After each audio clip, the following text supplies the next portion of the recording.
Alright, should be live, and should be dealing with the fan. Started to get really warm back here again. Alright, so we have to shrink that down. Now can I see? Yep, there we go. Now I can see both of them at the same time on my screen. Alright, so earlier before I was working on alliances, so cross that off the list. Go to expansion, and a monkette. Hey. Yeah, this one should be faster. We're working on Braids, Arisen Nightmare. If you missed part 1, it's a very short stream. I basically explained some of the other decks that I was considering making before deciding on Braids. But she should be a relatively quick build, since we only have to look at the black and artifact cards and lands from each set. Really glad I have the noise gate, because our cockatiel is going nuts, because I just took my brother to work, and cockatiel loves my brother. That is his mommy, as far as he's concerned, is my brother. And whenever his mommy's not around, he's very sad. So I came in the door. So now he's very upset that I'm not my brother. And he is just shrieking his head off. I did go over and explain to him that it was just me, and that Ryan was not home, but he is having exactly none of that right now. Okay.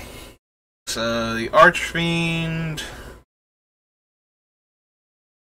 I don't know how much cycling / regular old discarding we're going to do naturally. Braids doesn't really care about that, so we're unlikely to wind up with too much for the Archfiend of Ifnir to trigger.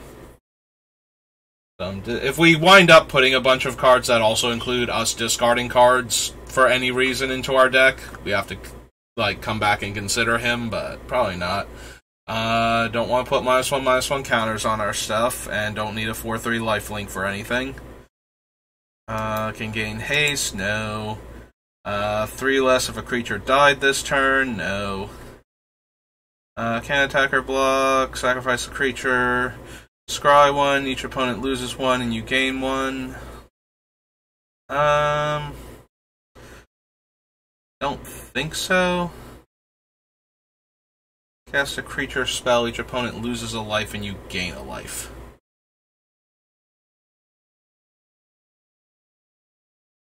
Probably not still. Can't use any of the multi-lands. No, don't need that. No, don't need that. Beginning of enchant player's upkeep, that player sacrifices a creature or planeswalker. If that player can't, they lose 5 life.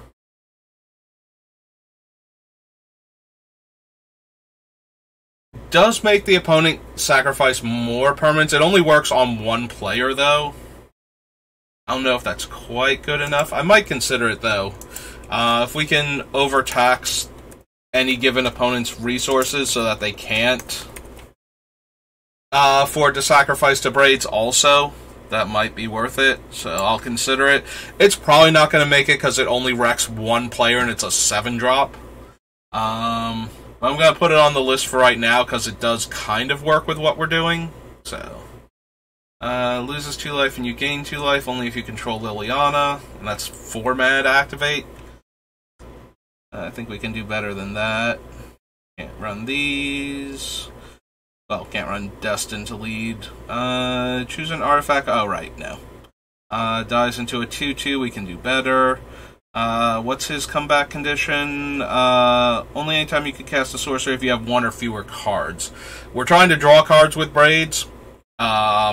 Or at least make our opponents lose a bunch of stuff. So, ultimately, though, our mission is probably to draw a bunch of extra cards with Braids, so Dread Wanderer is not going to be our recursive creature threat for this deck.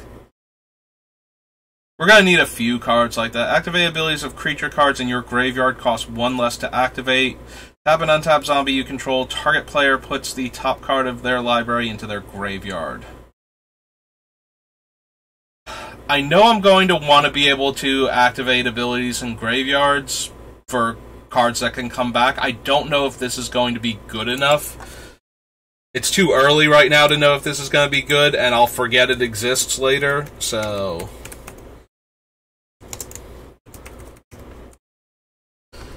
we're just going to add it to the list in case, because we will want things that can come back from the graveyard to feed to Braids, and if their activation costs are low enough that we can get them down to, like, 0 to bring them back, or, you know, like, down from, like, 2 mana to 1 mana or something, where we could keep recurring the same threats over and over again, that might be something we're interested in. Start to finish. Gate to the Afterlife. Whenever a non-token creature you control dies, you gain 1 life. Then you may draw a card. If you do, discard a card. Sacrifice Gate to the Afterlife. Search your graveyard, hand, and/or library for a card named Godpharaoh's Gift and put it onto the battlefield. If you search your library this way, shuffle it, activate this ability only if there are 6 or more creature cards in your graveyard. Also could technically work. I don't know if we're going to have enough, like, we're going to have value cards. Godpharaoh's Gift only gets back creatures, and I do want some number of other permanent types going around. But it might still be worth it, technically. It lets us gain a life and loot every time we lose a non-token creature. Again, it's early. This is a thing that might not make the list, but... to the Afterlife. That is the problem with the early portion of these, is that you run into situations where it's just like, no, I'm not actually going to run this card. Alright, so the black one before Bantu's Monument, I forgot that it would make the creature spells cost less. And some of the creatures we can cast, like specifically cast from the graveyard, as opposed to an activated ability in the graveyard.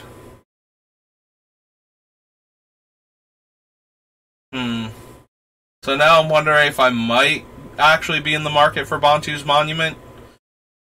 The other thing is when you cast a creature spell, you drain them 1.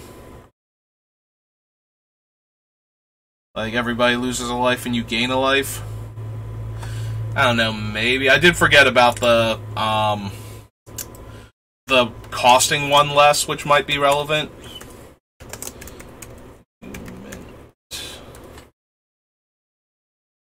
What? That's okay, I can spell. Bantu's Monument. There we go. Alright, so we scroll back down to H for Hazoret. Hazoret. Like, who's Hazoret? Is that, like, if Tezzeret started dating Hazoret, that would be the tabloid portmanteau of their names? You may discard a card if you do draw a card.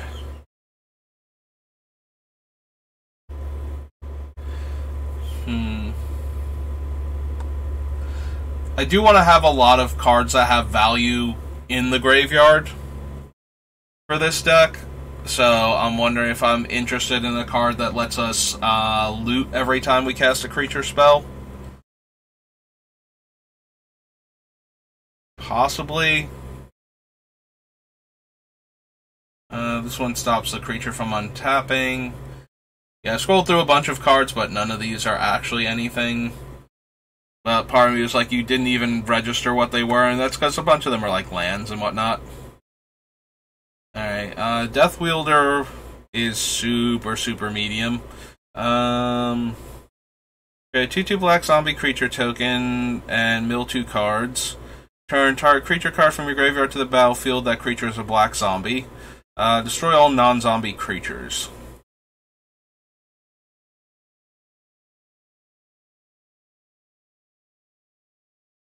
Buffs my zombies, makes 2 zombies. Buffs my zombies, gives them menace. 1 tap, gain 1 life and put a counter on it. Tap, gain 2 life if there are enough brick counters on it. Enters the battlefield, each player discards a card. Put -1/-1 counter on a creature. Create that many 1/1 black insect tokens. Destroy target creature, planeswalker, exile a card from a graveyard, make a zombie. Cast a creature spell, get a 1/1. Yeah, Ketra's Monument might also make it, just because it gives me more sacrifice fodder. Yeah, this was the one, if you were ever drafting a Monkette, like, if you open Oketra's Monument, doesn't matter what color you are, it's worth considering taking, just because every creature you cast once it's out gives you another body.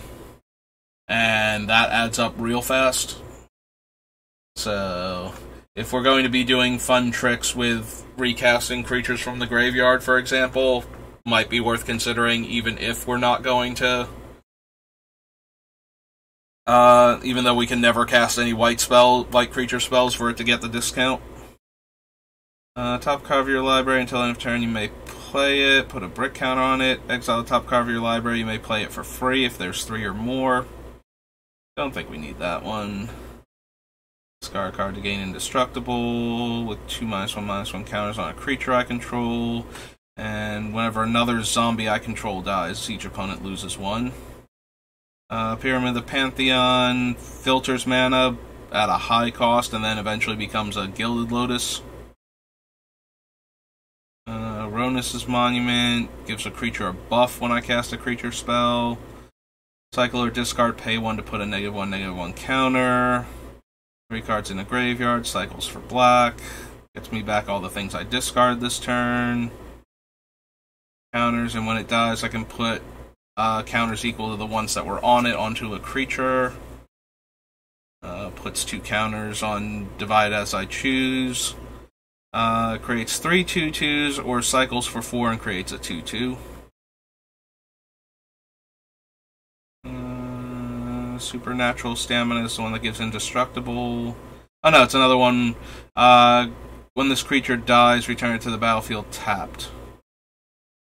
Did we actually see Supernatural Stamina before, or was it a different one that had a very similar ability? I can't remember now. Dies, each opponent loses 2. End step, each opponent loses 1 life for each tapped creature I control. Whenever a creature enters the battlefield under enchant player's control, that player loses 1 life and I gain 1 life. Make some sack and can get it back with a cartouche. They discard 2. Up to 2 target creatures. Death Touch and Cycling. Chooses 2 cards in their graveyard and exiles the rest. And Woodland Stream. So, nope. That's a Monkette. After a Monkette comes Antiquities.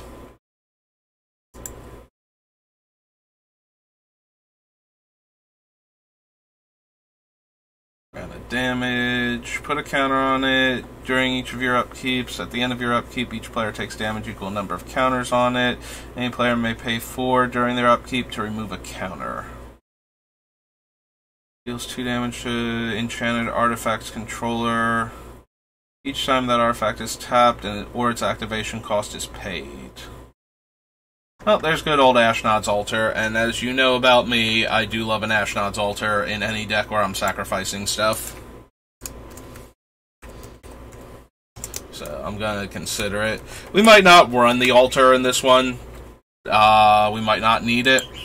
Like, we didn't run the altar in Beamtown Bullies because we weren't sacrificing... Like, we weren't doing anything with the mana during our end step consistently.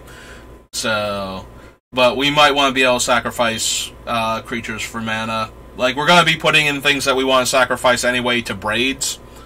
So, we might want to might want to be able to sacrifice it at other times. And getting colorless mana, like 2 colorless mana for sacrificing the permanent, is probably one of the better potential payoffs we can have. Down to 4 cards. Feldon's Cane, no. There's Gate to Phyrexia. So, beginning of your upkeep, you may sacrifice a creature. If you do, destroy target artifact, is how Gate to Phyrexia actually works. And I am interested in that because we want to be able to limit the number of artifacts our opponents have to work with. Phyrexian. I know I didn't spell it right. Also, Gate 2 Phyrexia, not Phyrexian. That one was a force of habit. You know, Phyrexian this, Phyrexian that. Gate 2 Phyrexia, though.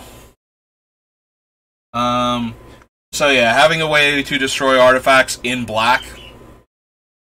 Definitely one of the more useful things we could be doing. Each time an artifact in play is tapped or its activation is paid, Haunting Winds deals 1 damage to that artifact's controller, not triggered by continuous artifacts.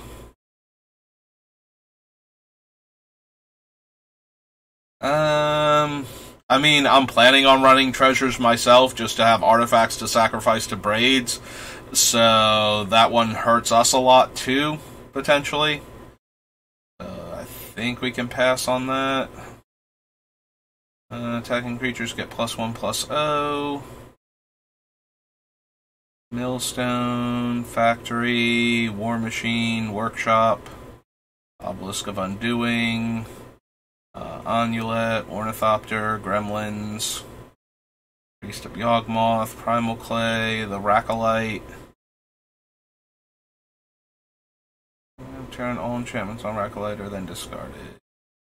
Rocket Launcher, Shapesharer, Staff of Zagon, good old Strip Mine. I have a way to destroy utility lands.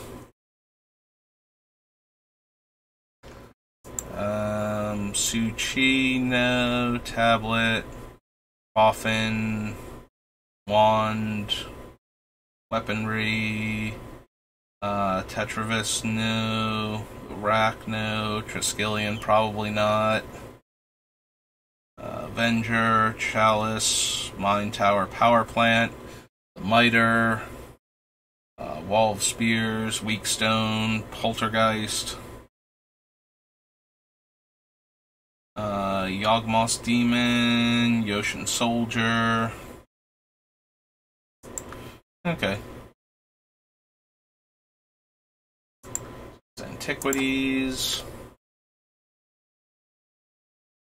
Apocalypse. Probably won't get much out of this. At least there will be a couple of mono black cards without off-color activations, but yeah, as a gold set, Apocalypse is going to be very underwhelming for us. We're not a creature-themed deck, so Brass Herald does nothing. Dead Ringers is a super complicated way of saying we destroy 2 target non-black creatures that are both the exact same colors. Like, if one of the creatures is white-red, the other one also has to be white-red. And that's so many hoops to jump through for a 5-mana sorcery. Like, we can I was going to say we can easily do better, but I also was going to say we have infinitely better options, so I kind of portmanteaued that sentence together, and did not work out the way I wanted to. We literally don't have multicolored cards to put into play. Kicker has to be different colors. Nope.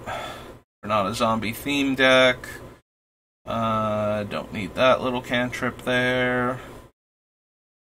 If there are 4 more basic land types among lands that player controls, deals 3 damage to them. Worth it. Sack a creature. Target player reveals their hand and discards all cards of the sacrificed creature's colors. Can't run any of these because they do nothing or have off color. Alright, this is where Phyrexian Arena came from. So we can scroll down real quick to Invasion Block, and we are 100% interested in Phyrexian Arena.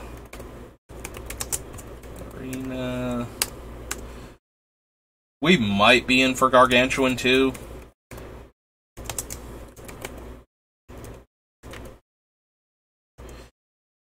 And the... what's its name? The one that just got reprinted, Rager? Yeah. Oh yes, I love drawing cards and losing life in my mono black decks. -1/-1 until end of turn for each basic land type, so it's a 5 mana, give -1/-1 to everything. Sack a creature, destroy target enchantment. Removes all cards in their hand from the game face down. At the end of that player's next turn, they get those cards back. Uprising is a 5-mana sorcery that gives us back 2 dead creatures and draws a card. And the Boa, what does it do for the color? Boa becomes blocked by a creature of that color this turn. Destroy that creature, but you have to activate the ability as a sorcery. So, noted that. Yeah. That is way more cards than I thought we were going to get from Apocalypse, though. On to Arabian Nights.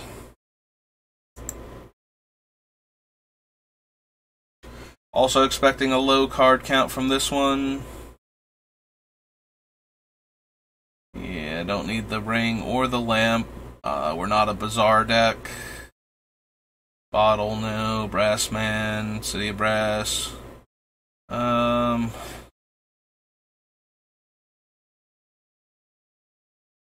I don't think we're a Quaimbage Witches deck. Quaimbage Witches, however you pronounce their name, title. Like, usually you run the Witches in a multiplayer game where you and the one of your opponents agree on things that need to die, so that way they'll deal the 1 damage to something else instead of you or your stuff. I don't think we're a Diamond Valley deck. No. No to Elephant Graveyard. No to the 3-mana 1/1 Lifelinker. 2-mana 2/3 has to attack each turn, or I take 2. Gives flying, but if the creature dies, you lose the carpet. Guardian Beast, if we cared more about our artifacts, our non-creature artifacts might be interesting. Hazran Ogress. No. Island of Whack Whack. Jandor's Ring. Saddlebags. Can't run Jewelbird because it's anti-based. 3/3 flyer that costs 2 black each upkeep. 5/5 that deals us 1. 4-mana 1/1 that gets a counter every time something dies.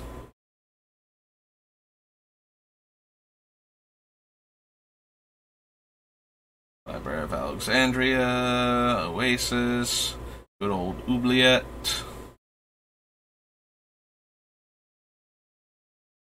So how does Oubliette currently work? Is the creature phased out still? Yes. Tap that creature as it phases in this way. So Oubliette is interesting because the thing is phased out. It hasn't actually left the battlefield, which means that your opponent can't, like, put it into the command zone if it's their commander.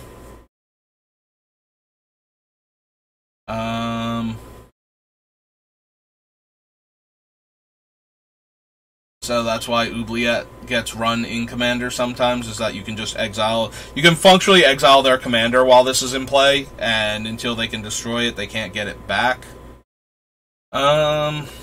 Which makes it actually a little interesting to consider for our mono black deck as one of the removal spells. I guess we can add it to the list at least. Oubliette. Yeah, old Arabian Nights cards, it's really hard to see the colorless mana, especially on some of the black cards. Oubliette is, in fact, a 3-drop. Pyramids, no. Ring of Maruf, Sandals of Abdallah, and the Sorceress Queen. Yeah, there's no real benefit to turning our opponent's creatures into 0/2s with her. So, Arabian Nights. Arch Enemy Bolus, Arena base set, Avacyn Restored.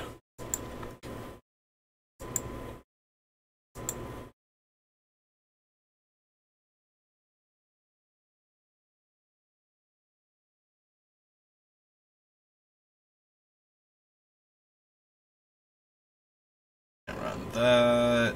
+2/+2 flying as a white angel and equips 4. Creature enters the battlefield on your control becomes a 3/3. Reveals their hand. You choose a card from it with converted mana cost 4 or greater and exile it.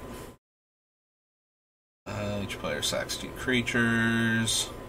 Whenever Blood Artist or another creature dies, target player loses 1 life and you gain 1 life.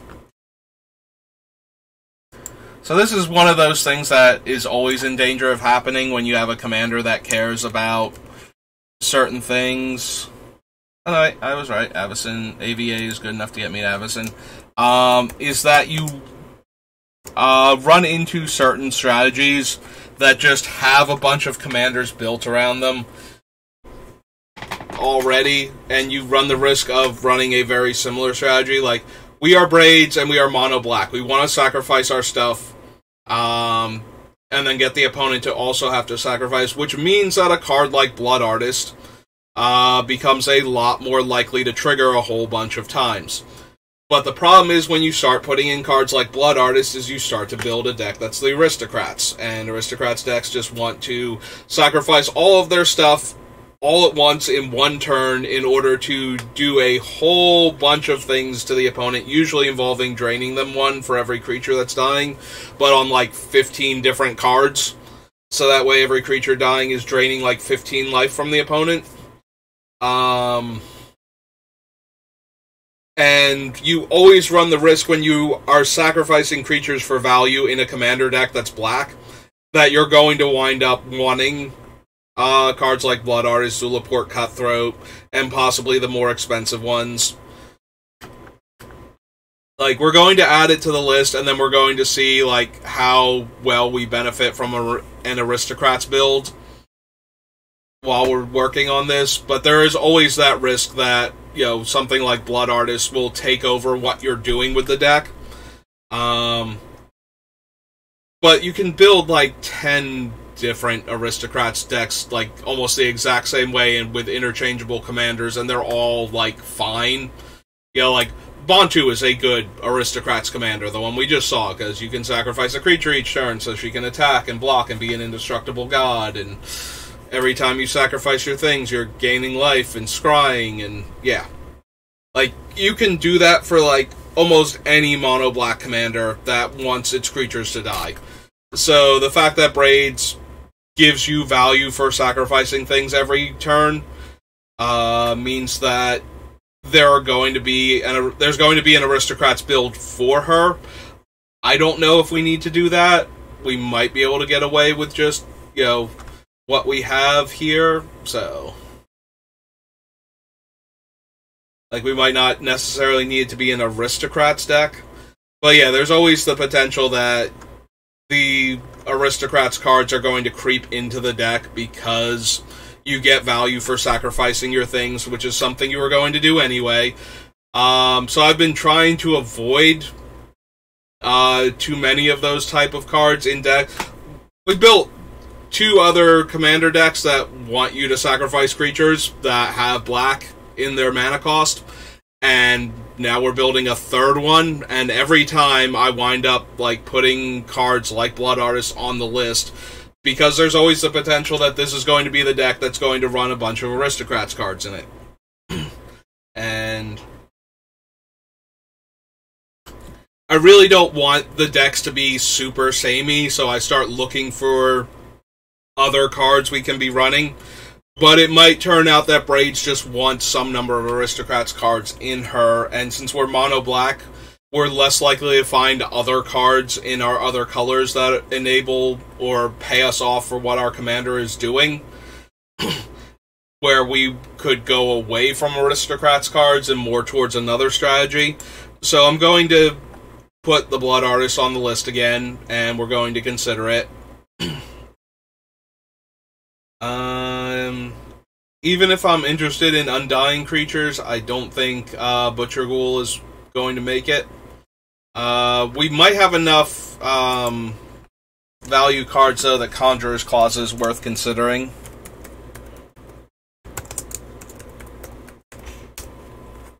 So we'll just go ahead and add that to the list. Target opponent reveals their hand. You choose a card from it. That player discards the card. Activate as a sorcery. It costs 4 mana to use, so I don't think so.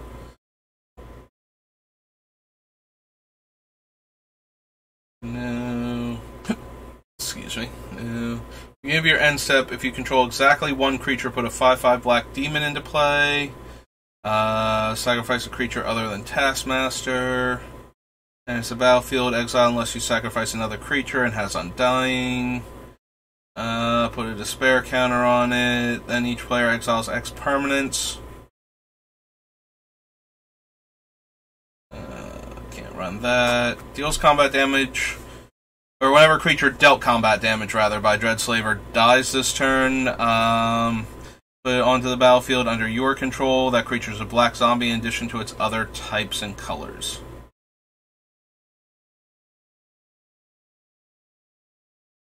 Dies, return target creature card with converted mana cost 2 or less from your graveyard to the battlefield.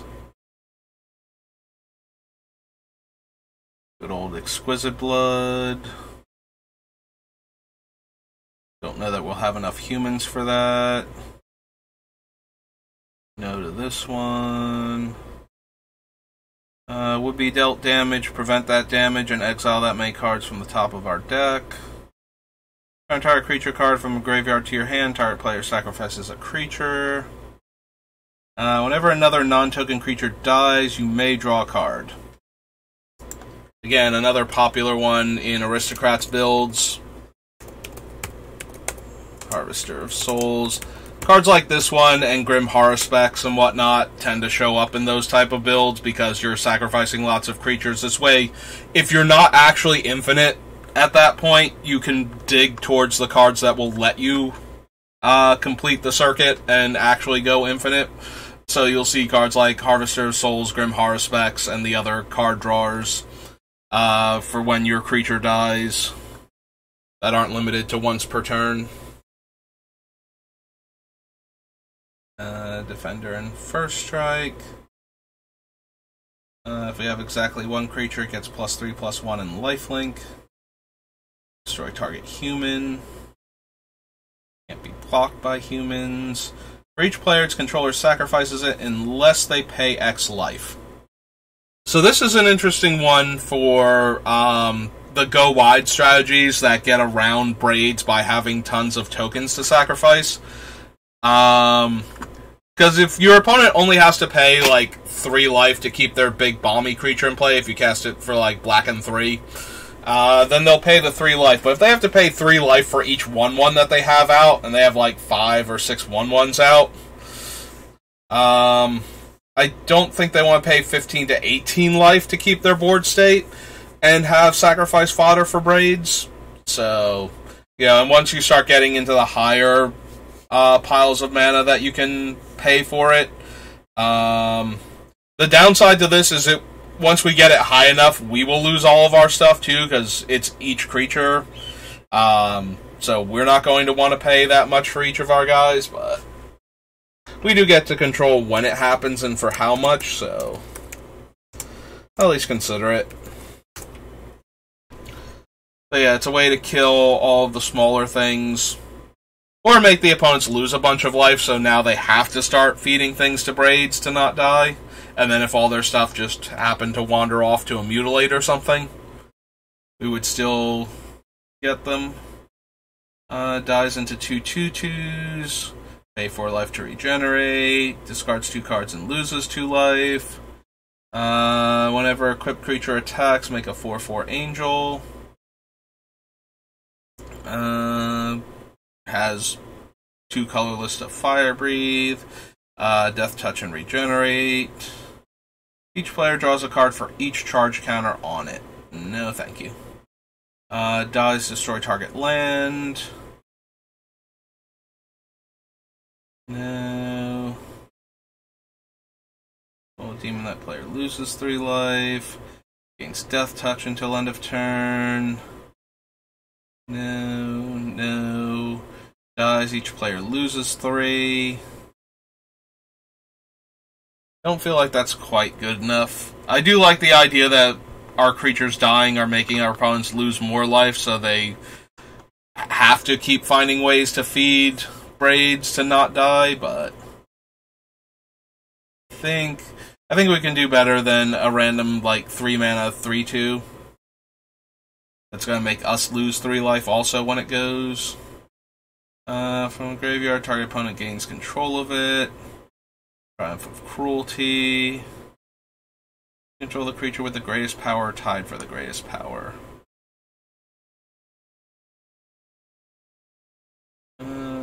Vessel, Endless Rest. Nope. Okay.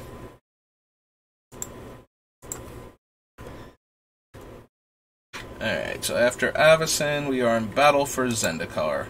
That is the one thing about doing these decks this way, is a lot of the sets that are alphabetically first, I wind up putting a bunch of cards on the list, because I don't know 100% what we're going to do. And then, once the deck starts shaping up, it becomes more and more obvious which cards are or aren't going to make it into the deck, and we can just, skip over cards entirely that I thought might be interesting.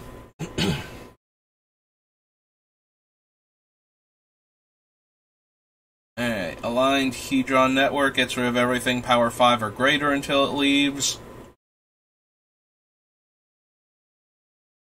My phone is ringing. Hang on 1 second.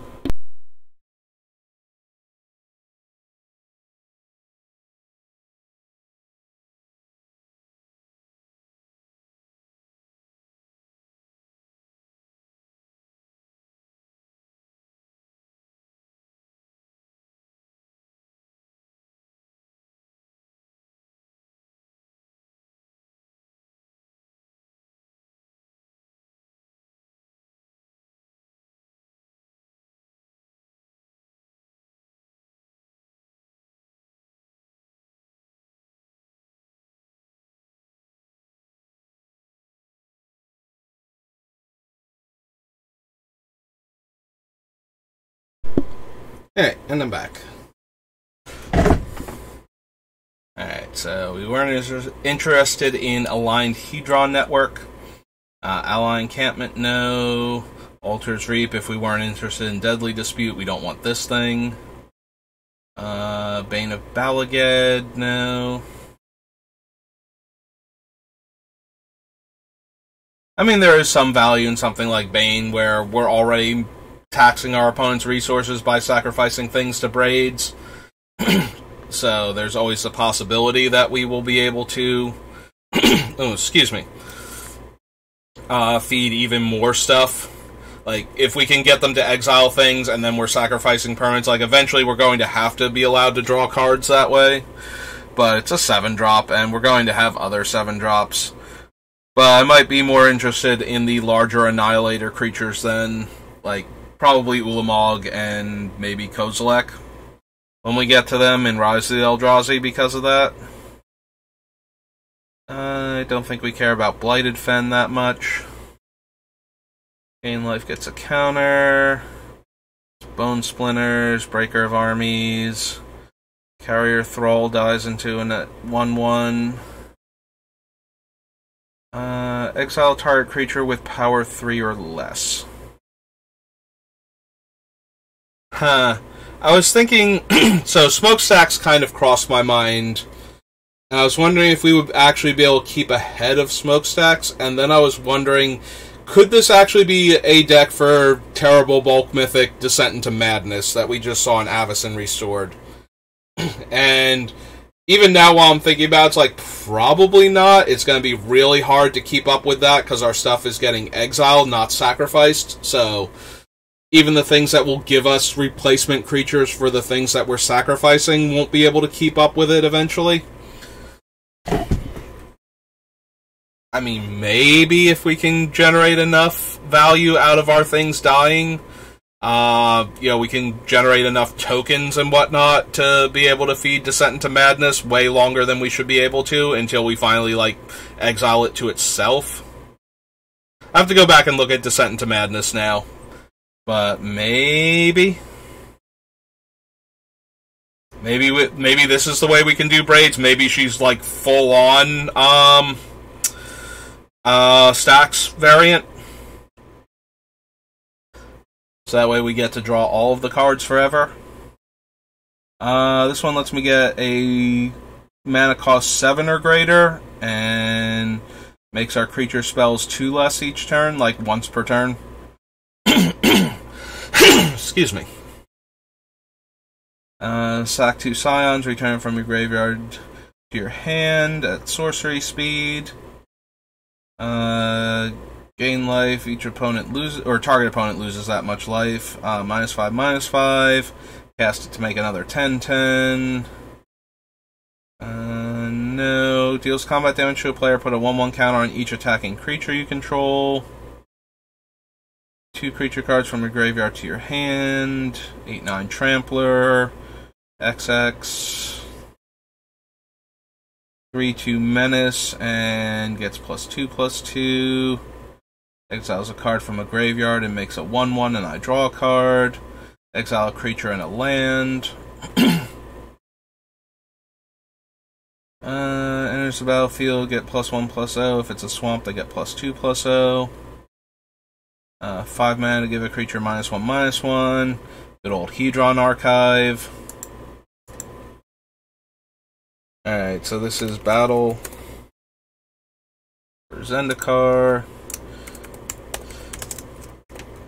Yeah, Hedron Archive is always making my shortlist because, you know, it gives you a burst of colorless mana, so that's always good, because, well, not always good, sometimes your deck has a lot of color requirements, so Hedron Archive is a lot less in those type of decks, but then you can cash it in for 2 cards when you don't need the mana anymore, and having access to that option, sometimes, though, I wind up, you know, cutting it for other better artifact mana sources, other better card draw options, but it's a combination of the two, so it's always at least a consideration. When I'm trying to figure out, like, what will my colorless mana rocks be, you know, the difference between Hedron Archive and, say, Thran Dynamo is, you know, 2 colorless but can turn into 2 cards versus 3 colorless all the time. And then the deck will determine which one of those, if either of them are necessary. So, ally enters the battlefield, each opponent loses 1 life and you gain 1 life. Gain life, it gains flying, taps for 2 mana. Flying, Death Touch, and when you gain life, it gets +1/+1. Put a card an opponent owns into exile into that player's graveyard. If you do, each opponent discards a card. Nope. No. Enters the battlefield, you may put target creature card from your graveyard on top of your library. Probably not. Whenever you gain life, Assassin gains Death Touch. Obnixilis, we can +1 to draw a card and lose a life, -3 to kill a creature, and his emblem.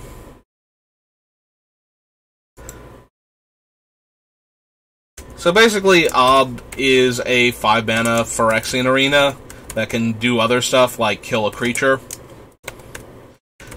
He's also more vulnerable to opponents' removal because of that. Being a planeswalker, like, he can be attacked or he can be killed by a lot of removal spells in the commander, so I was gonna say in the set, but you know where I'm going with this one. So yes, he's more vulnerable than Phyrexian Arena, but he also has more utility than it, so we'll at least consider him. Landfall, creature gets +1/+0 and Death Touch, or each opponent loses 1 life and I gain 1 life. Probably don't need that. -2/-2. Ruinous Path.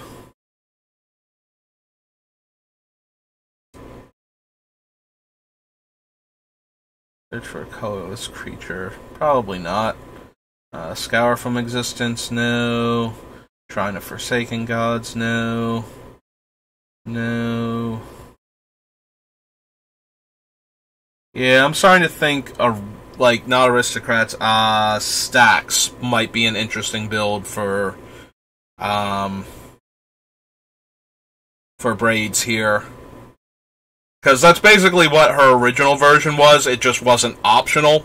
But maybe if we're taxing our opponent's resources enough with the Stacks effects, we're just going to get to draw a ton of cards and keep ahead of the Stacks long enough to actually kill people with it. So, flying, beginning of your upkeep, sacrifice a creature.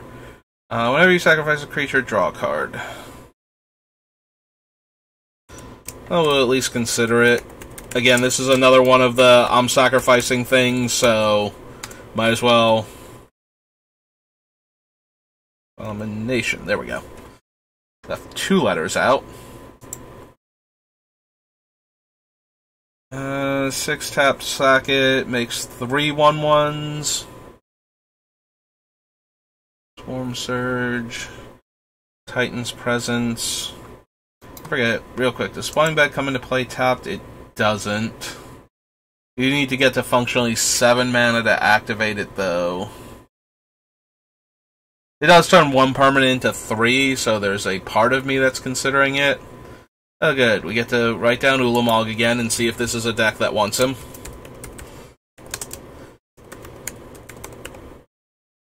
Ceaseless Hunger. Left out an E there, right? There we go. Yeah, Ulamog, Ceaseless Hunger. I say it whenever we come across him. He exiles 2 permanents off of his cast trigger, which means you almost always get the 2 permanents. So, whenever I have a deck that runs him, that's like my goal is more to use him as a double Vindicate that exiles, rather than caring that he's a, like, yes, then afterwards he's a 10/10 indestructible that's nuking players' libraries when he attacks, but it's usually just, I have a giant creature, and you have just lost the 2 best permanents, or, like, 2 players have each lost their best permanent, so. Very good for breaking up the setup for a combo. Like, the opponent plays out the one part because they can't play everything in a single turn, and then you get to exile it, and now you have a 10/10, and their combo's broken up. That's usually, like, the best case scenario for something like Ulamog. The other thing is getting rid of, like, other large Doomsday creatures while being one himself. You know, exiling a Blightsteel Colossus or something. Some horrifying thing that will definitely kill you if it goes unchecked.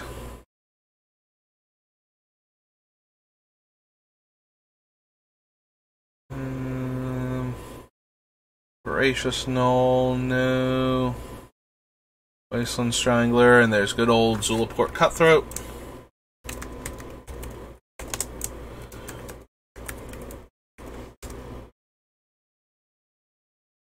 Right, I don't think we want Void Winter. Do we want Vampiric Rites at all? Sacrifice a creature, gain a life, and draw a card. Probably not. We can probably do better than that. Expansion. So that was Battle for Zendikar. Next we go to Battle Bond.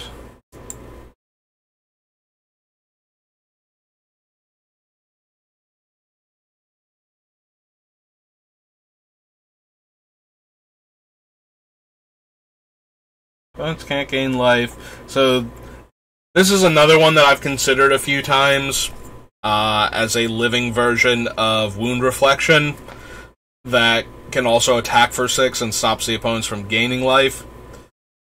I can't imagine we're actually going to run this 8-drop, though, in our deck. That seems so unlikely to actually get into the deck, so I think we can just pass him for now. No. We're not going to be able to run any of the, excuse me, the partner with creatures because they're all going to be other colors that we can't run, so they're not going to make it into the deck. I don't think anybody's going to help us pay for stuff if we're overtaxing them either.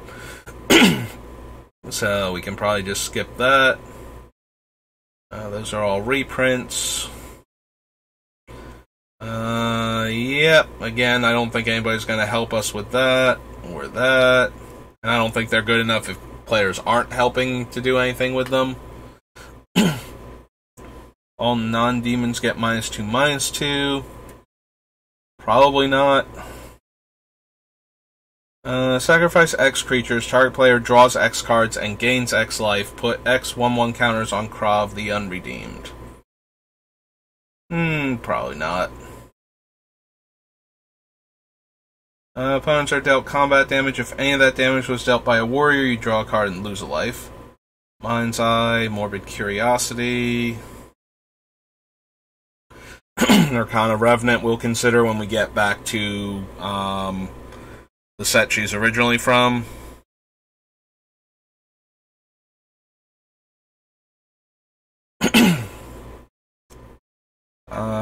Nixlid. Yeah, for a second there I was like, wait a minute, she was from a third set that pivoted hard. Was she from Arisen? And then it's like, no, she's from Rise of the Eldrazi. That's why we didn't see her yet.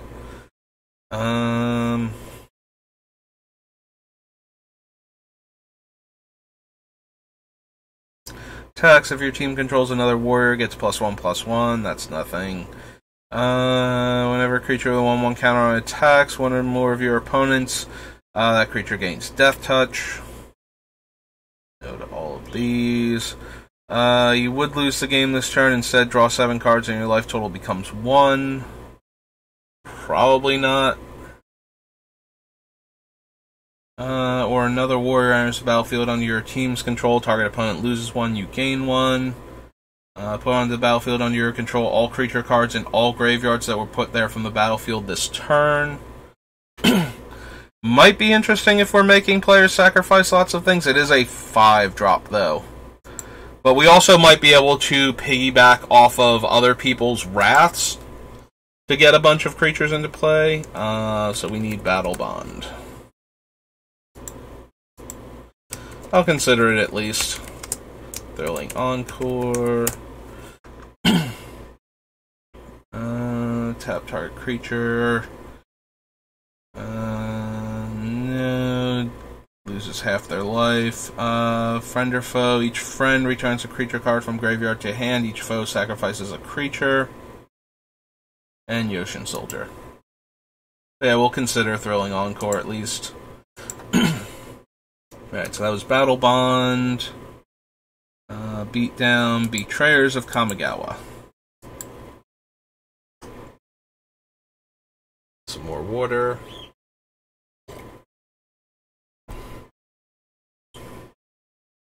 Maybe play a Spirit or Arcane spell. Nope. Sack it to make an opponent lose a life. Anytime you can play an instant. No. Nope. Fear Soul Shift 5 for a 7-mana creature. No, thank you.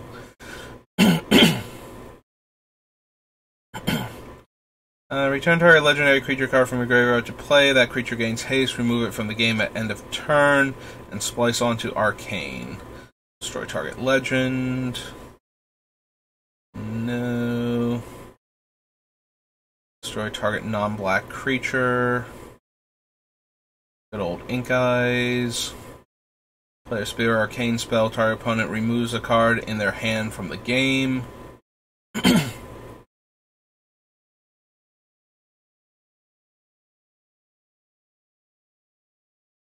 Mirror Gallery. Nekote. Destroys a ninja. Can't be blocked this turn unless defending player sacrifices a creature. Doesn't matter. Take some discard cards. Permanents come into play tapped. 2-tap.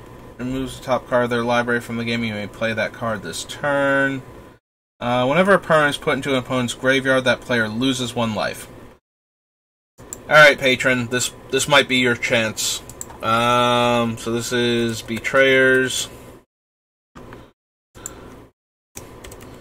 Patron of the Nezumi.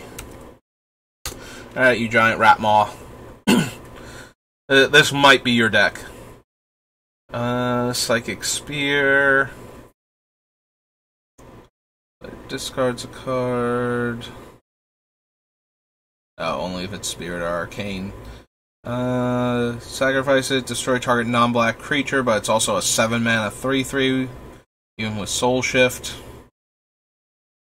Hired Muscle and Scarmaker. You lose 2 life if you don't control an ogre. Whenever a creature with power 1 or less is put into your graveyard from play, you may turn that creature from play to your control at end of turn if Shirai is still in play. Maybe? Shirai, Shizuo's Caretaker? We'll have to see how many 1-drops we would even have in the deck. Shirai, not Shiru, Shirai. Shizuo's Caretaker. Shuko. It is only creatures, right? Yeah, creature with power 1 or less. So it's power, not casting cost, also. So we can get back expensive creatures with low power. But we can't get back super efficient creatures like high power to low casting cost. -X, probably not. Combat damage, remove 2 cards in that player's graveyard. No. No. Also no.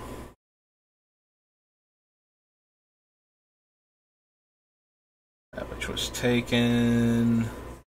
3 tragedies. Throat Slitter, no. Toshiro Mizawa. Opponent controls is put into a graveyard from play. You may play target instant card in your graveyard.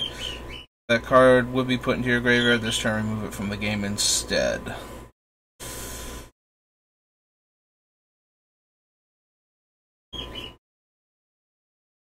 Maybe. I am expecting to have, a bunch of kill target creature spells, so... And I'm not anticipating having lots of ways to get them back to begin with, so Umezawa might be worth it just because he lets me recast them in my mono black deck. Don't think we need the Jeet. Leaves play, sacrifice all non-ogre creatures you control. No, thank you, Yukora. Alright, so that was Betrayers. And bump that off. Next one is Born of the Gods. What have we got in this one? Archetype of Finality. Gives my things Death Touch. Robs everybody else of Death Touch. Cast a spell that targets it. Each opponent discards a card. Destroy target tapped creature. Cornucopia. Vile Blight.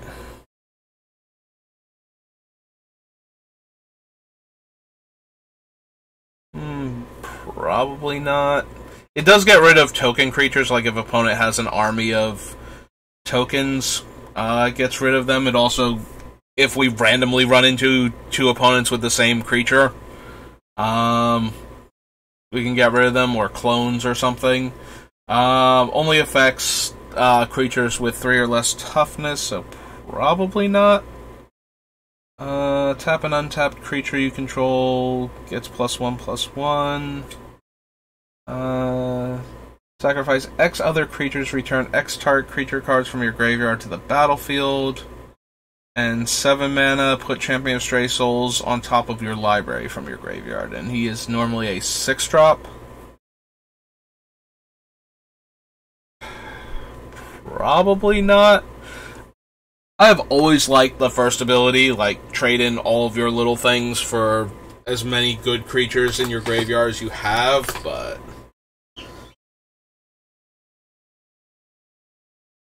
I've never found a place to actually run that guy yet.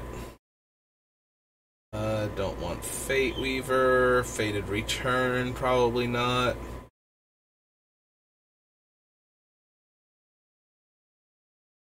Intimidate and Inspired. Becomes untapped, you may pay 3 to make a 2/2 black zombie enchantment creature.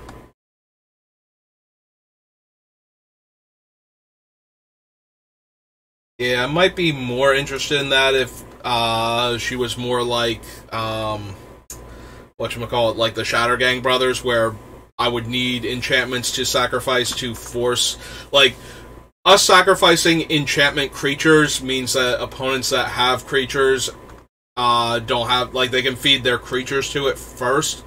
Problematic enchantments are going to be harder to get rid of, and it's going to be hard to get the opponent in range to force them to sacrifice enchantments to begin with, and this thing is making enchantment creatures, so it's more along the lines of they have to have no creatures out before the fact that it's an enchantment even matters. Which it might get to that point, but where it's also a 4-mana 2/1 that's doing this, and it requires a 3-mana investment every turn, so... all of that's kind of adding up to probably not. Don't care about milling. It's a sorcery, so we're not running it regardless of the value of the treasure, potentially. Well, it's gold this time, but... nope. No. No. Guess where X is your devotion to black. Probably not. Death Touch and Regenerates. That's literally Necrobite again. Bestow. No. Pain Seer. So it's inspired to be Bob, so yeah, not gonna happen.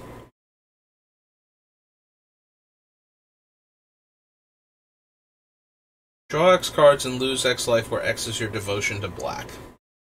Probably not. Inspired drains 1. Oh, we actually get all of the life though, but still. Yeah, no tribute creatures, thank you.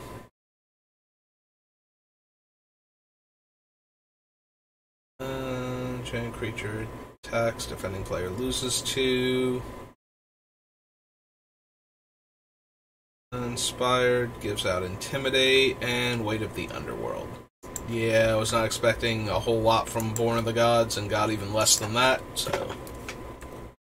Oops, not N-O. B-O. Starting with Born. Champions of Kamigawa.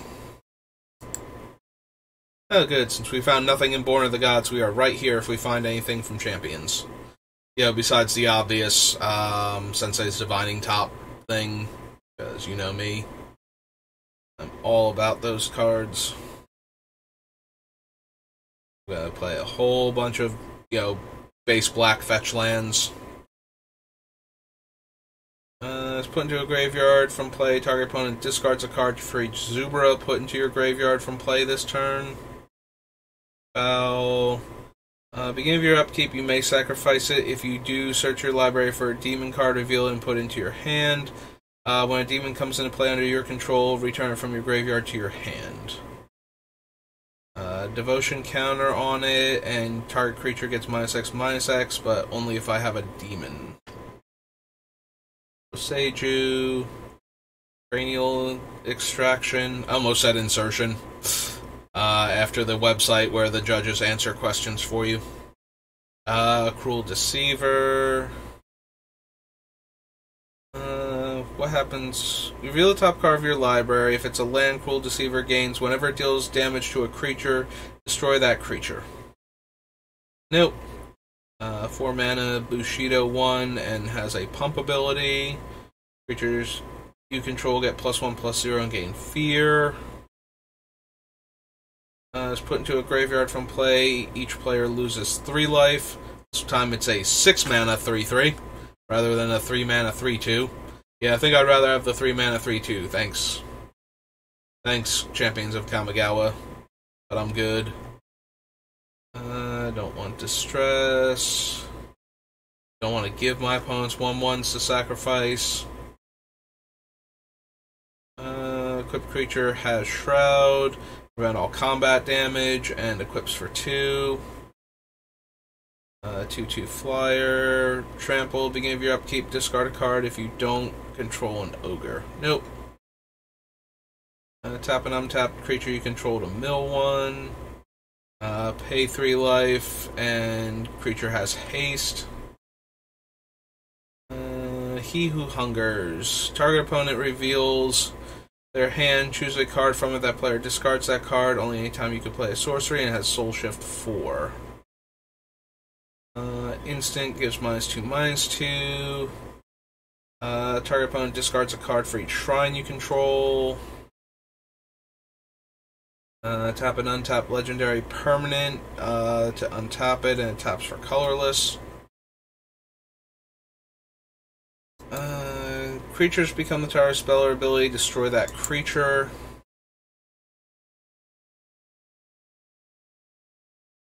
Can untap more than 1 artifact during each of their untap steps. Name Death Aspect, Jade Idol. 4/4 artifact creature until end of turn. Journeyer's Kite lets us keep getting lands. If we're going to be an not aristocrats, if we're going to be a stacks deck, being able to fetch lands goes up a bit, in my opinion. Journeyer's Kite might actually make it. We're more likely to run the other one, although once we hit 7 lands, it flips into the Maze of Ith, so that's a little... we can get to a point where we can't not flip it anymore, and I don't think it's optional, so... flying in Soul Shift 5. Play a Spear Arcane Spell, target creature gains Fear. Target creature deals damage to itself equal to its power. Good old Kokusho. We might want Kokusho. Just to put more pressure on the opponents. To make them have to sacrifice stuff. Make them have to sacrifice stuff to not take damage.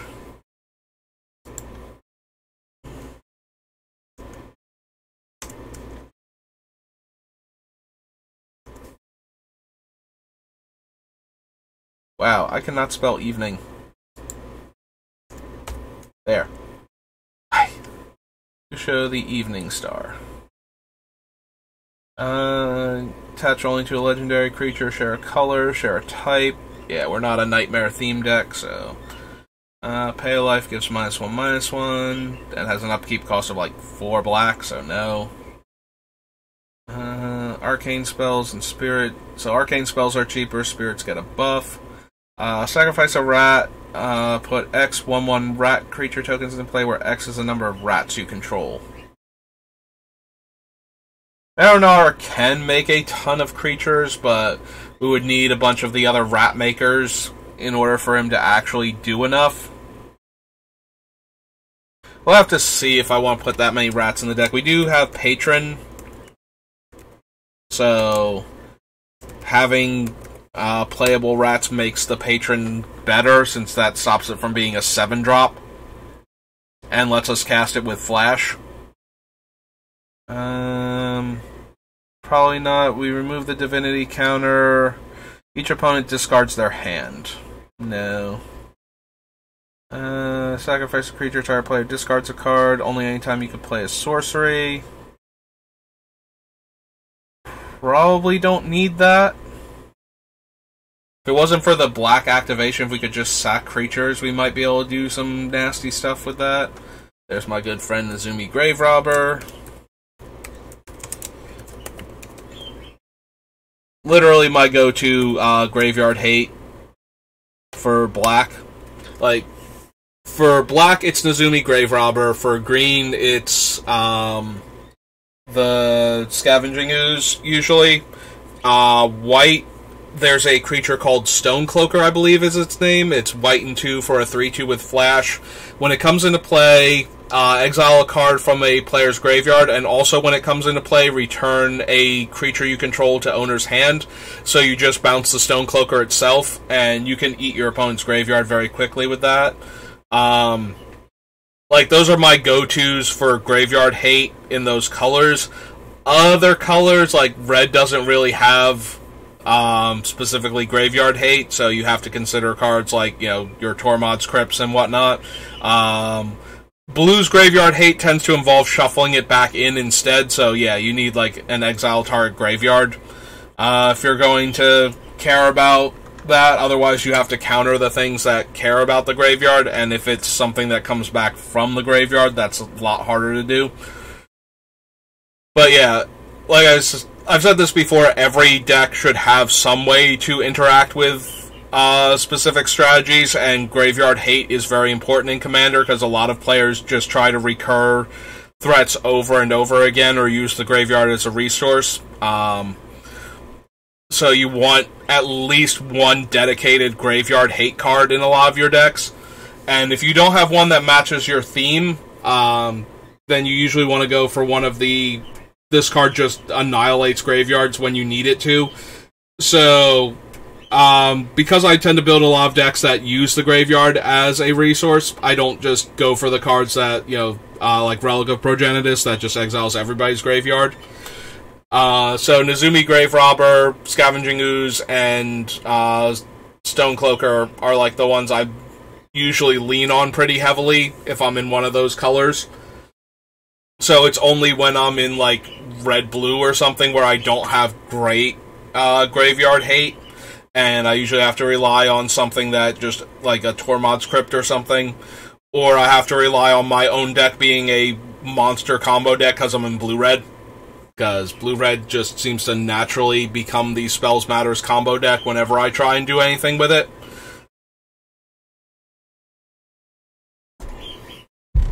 Yeah, that's another reason why you don't see me build a lot of blue decks. If I get anywhere near blue-red, it tends to just devolve into, oh hey, here's a blue-red Spells Matter combo deck. Because every blue-red deck either has a...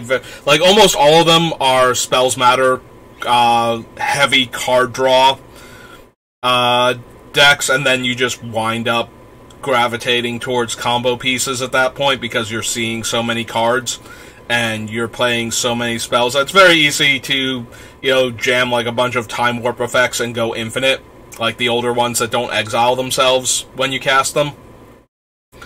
So there's that. And the other deck that blue-red tends to lend itself towards, which is taking forever to finally start getting good commanders for it, is blue-red Artifact Matters, because that's one of blue-red's other heavy crossover themes, is caring about artifacts. So blue-red tends to be one of those two decks, and it tends to be very combo-y when you build it. There's usually a lot of, like I said, it's either Spells Matters or Artifacts Matters, and the Spells Matter deck are copying spells ad nauseum, and the red-blue Artifacts Matter decks tend to recast the same artifact over and over again. Mindslaver or something that just lets them win the game very easily. So yeah, that's why I usually don't lean towards blue-red as a deck archetype. Because I already have Nin the Pain Artist, and that is what she does. But yeah, so Nezumi Grave Robber, if I'm in black, you're going to see me put that on the list as my graveyard hate card, and is almost always going to make it to the end of the deck. Yes, I'll run a Bojuka Bog also, but that's a one-shot, unless I have, ways to sacrifice and recur lands. So, you won't see Bojuka Bog as often. A resource you control deals combat damage... Oh no, not combat damage. Deals damage to another player. You may put that many, not a theft counter, on night dealings. 4 mana, remove X theft counters. Search your library for a non-land card with convert mana cost X or... With convert mana cost X exactly. Reveal it and put it in your hand, then shuffle your library. Source you control deals damage to another player. It has to be damage, though. Braids, I believe, is loss of life. She doesn't deal damage to them. Real quick, let's get a duplicate tab going. Let's pull back up my commander. So we're going to go Braids. Yeah, I'm blanking on what her title is now. Nightmare? Arisen Nightmare. That's what it is. That player loses 2 life. So yeah, we're not getting anything... she's not triggering night dealings. I'm probably going to have a lot of 1/1 tokens in this deck if I'm going to do the stacks version. So Knight of Souls Betrayal not going to help, nor is any of the thing that kills lots of token creatures, like Illness in the Ranks and whatnot. So... Which is kind of unfortunate, because those are the decks that have the easiest time fighting a stacks deck also. But yeah, if I can just keep making permanent cards to sacrifice to her and smokestacks and whatnot, should be good. No to the bow. No to Nodachi. No to Numai Outcast. It's put into a graveyard from play. Return that card to play under your control if it's a samurai. Yeah, we probably won't have enough of those. Give your upkeep, sack a creature. Enchanted creature gets +3/+3 and trample. Enchanted creature is a demon spirit.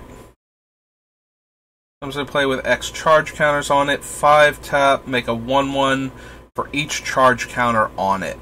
That might be worth considering. This is Orochi Hatchery.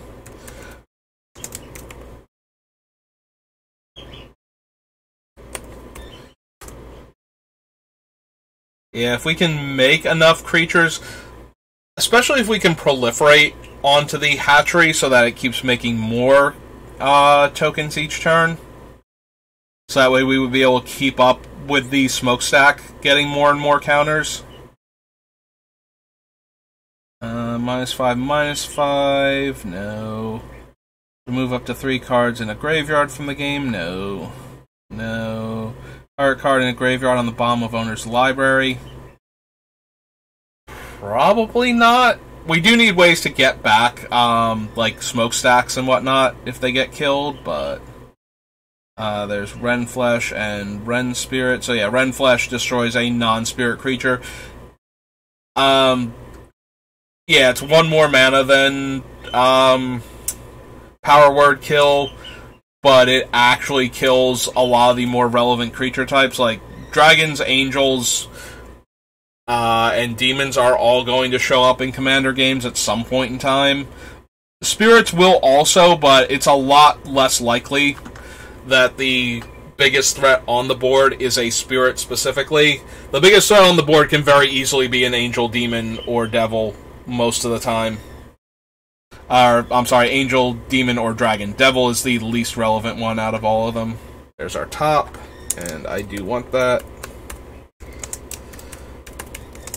Because I want that in basically all of my decks. But again, that's the way I tend to build them. Like, if you're not running fetches and whatnot, then cards like top go way down in value. But if you're running a lot of deck manipulation to begin with, top just gets super powerful. Target legendary creature gains fear. Do I care? Do I care enough to put a card like this into the deck when I want swamps because we are almost definitely running, like, cowball coffers and whatnot? And the answer is probably not at that point.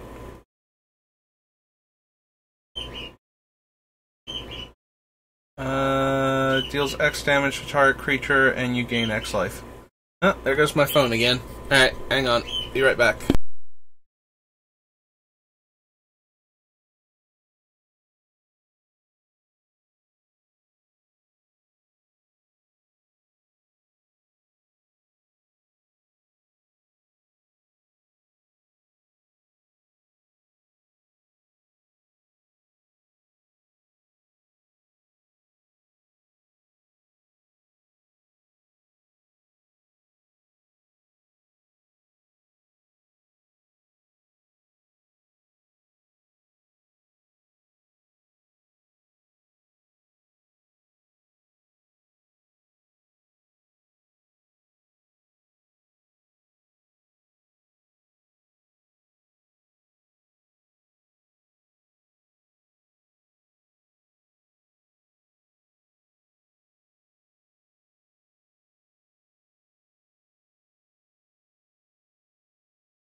Alright, and I'm back again.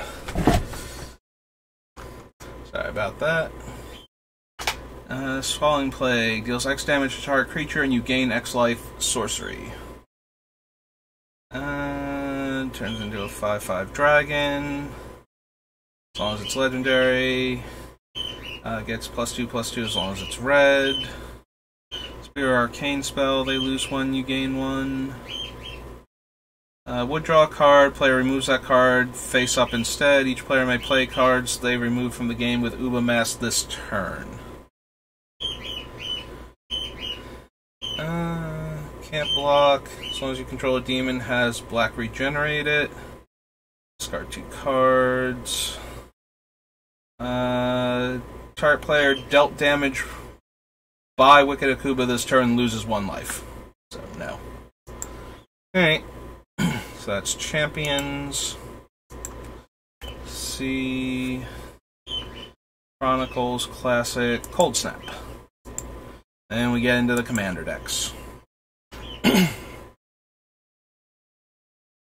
Arctic Flats, Balduvian Barbarian. Has red in the thing. Destroy target non-snow creature. Snow gets +1/+1. Cold Steel Heart is about the same as Charcoal Diamond, unless we're going to run Snow Matters. Little Dark Depths. No. No. Feast of Flesh. No. No. No. Creatures put into a graveyard from play. Gristlegrinner gets +2/+2 until end of turn. Probably not still. Sack a creature, gain life. Can cast him from the graveyard. When he dies, I lose 2 life. Alright, if there was ever going to be a deck that could run the Herald of Leshrac, with the cumulative upkeep of gaining control of lands we don't already control, it was going to be this deck. So let's go ahead and find Cold Snap, and let's go for it. Yeah, this is finally his time to shine.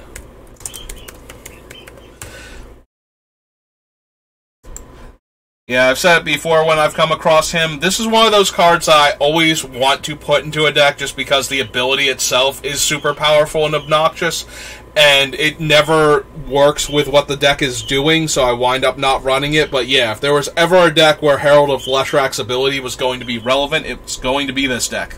So we are adding him to the list. Finally, I have a deck for this card. Reveal X black cards from your hand, sacrifice it, remove up to X target cards in a single graveyard. Nope.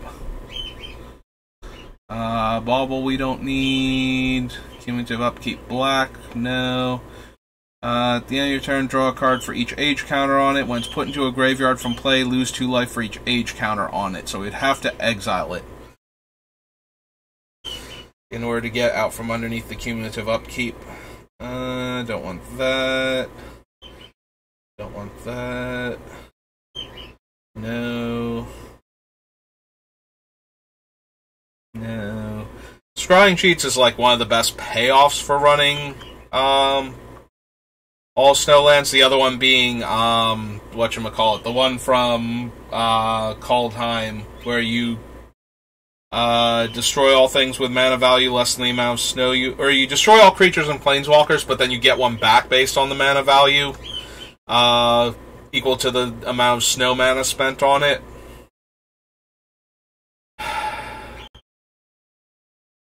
Alright, so if we wanted to do that, if we were willing to run Snowlands for that effect, then I would want Scrying Sheets as a way to get more, like, we can draw a card every time the top card of our deck is a Snowland, and we have,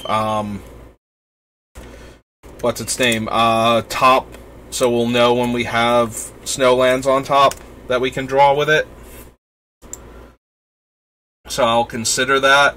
Kaldheim will determine whether or not, like, if I actually want to run, is it Blood in the Snow is the name of it? I honestly can't remember. Because there's also the snow card that from the master set that destroys creatures based on the amount of snowlands you control. Which we might also run if we're running scrying sheets, but 4 damage to target creature or player and gain 4 life. No. No to him. No to Thrumming Stone. Like, we're not going to run Relentless Rats, even if we run the Patron and Marrow-Gnawer and whatnot. First strike. Put into a graveyard from play, remove it from the game. Put a card removed from the game with Void Maw into its owner's graveyard. Gets +2/+2.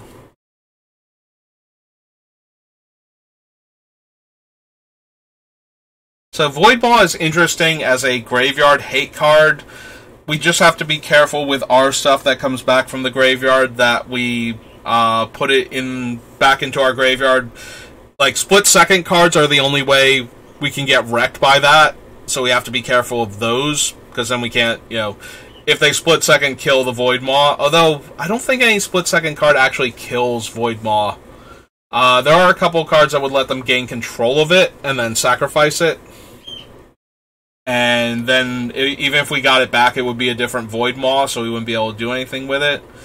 I don't know that we need that level of graveyard hate, but it is a level of graveyard hate that doesn't wreck us for... like that, and I think the other one, like the big one, Leyline of the Void, affects opponents. So that would give us another graveyard hate that's stopping them from ever getting to the graveyard. Because we're going to be doing not aristocrat. I keep starting to say aristocrats because I'm thinking of sacrificing lots of permanents. We're going to be doing a stacks style build.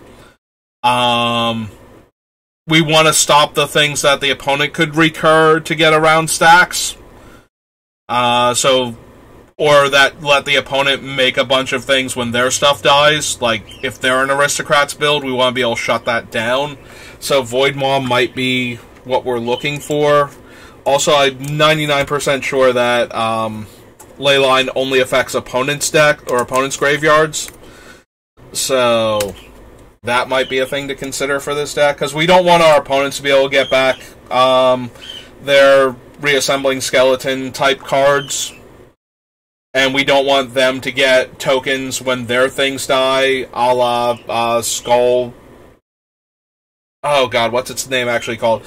There's the Skull one, and there's the something of Pawn of Ulamog that make like the Eldrazi tokens. Might be Skull Render, something like that.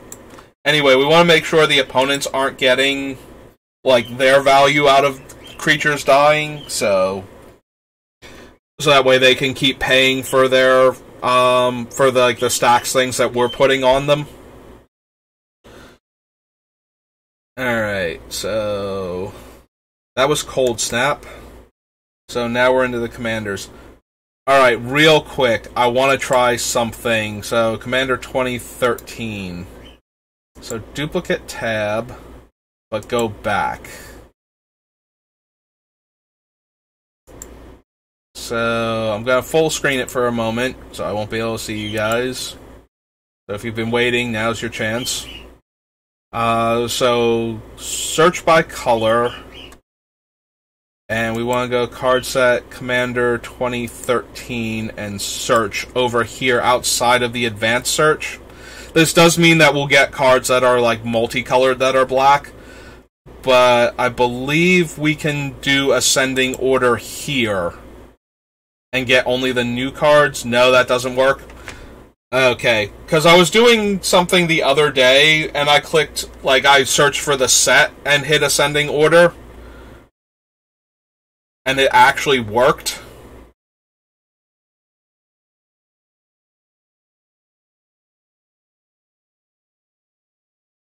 Like, add the collector's number. What if we removed name and just had cards in ascending order? Does that work?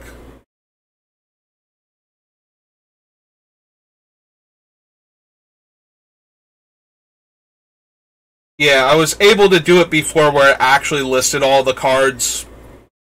Instead of alphabetically, it listed them by their ascending number.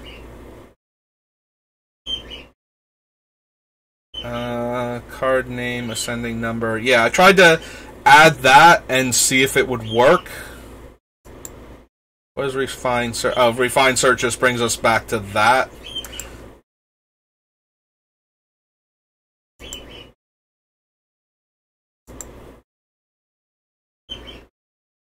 Yeah, I don't know what exactly I did, but I was able to see the commander deck, just the unique cards from like the new Dominaria set when I was looking for something before, and I don't know how I did that or why it doesn't work now. So we're looking for black cards. Maybe it's because I'm looking for black cards. What if we go back? What if we just go, take that off, Commander 2013, hit search, and we go, and we add this. No, that just sorted them alphabetically. How did I do this the other day that it actually worked the way I wanted it to? Because we want to sort it by collector's number and by ascending. We don't want it alphabetically, though.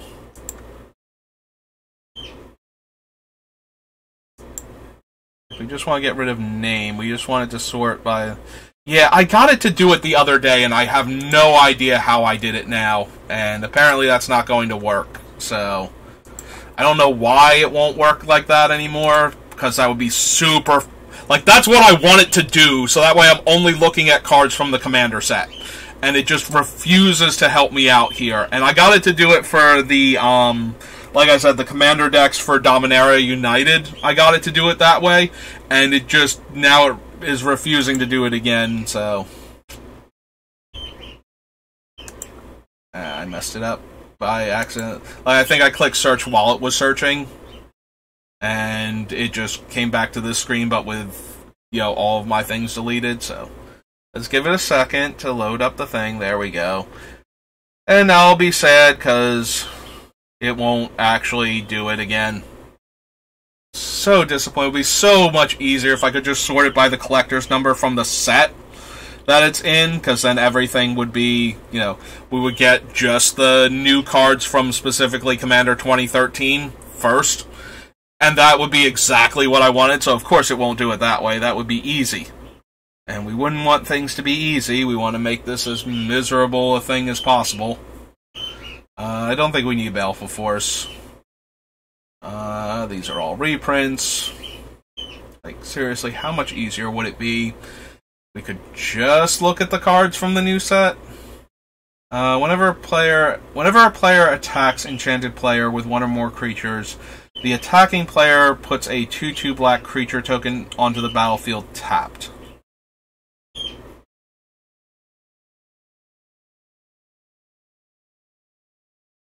I think there's one that also gives us a 2/2 whenever they attack the Enchanted Player, because I'm thinking, like, this is a way to get more tokens into play, and it encourages players to attack the Enchanted Player to basically claw their way out of the stacks effects that we're putting onto the battlefield. So that might be a thing. Player attacks Enchanted Player with one or more creatures. Attacking player gets a 2/2 black zombie token tapped. Yeah, I don't think this one is good enough, but maybe. Alright, let's go to Commander. I'll add it to the list at least. So, Commander Brawl. This is 2013, so Curse of Shallow Graves.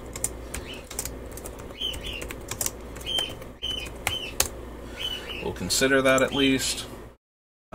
Decree of Pain, when we get back to it. Disciple.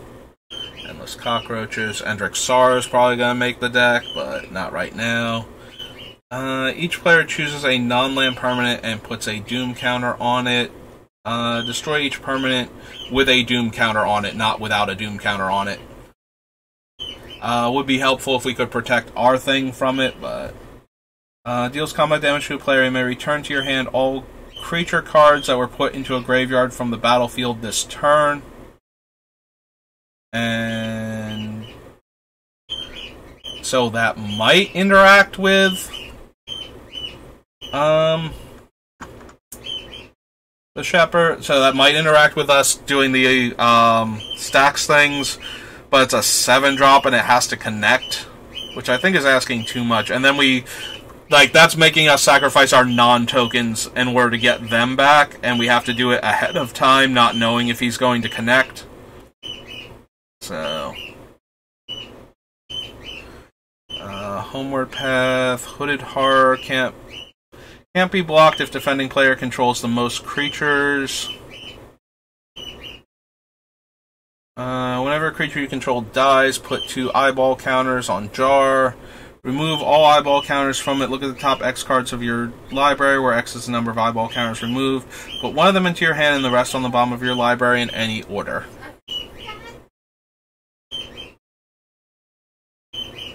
I can't use Kerr Keep. Mirari, Battlesphere, Disc. Theomancer keeps making 1/1s. So we might be in the market for her.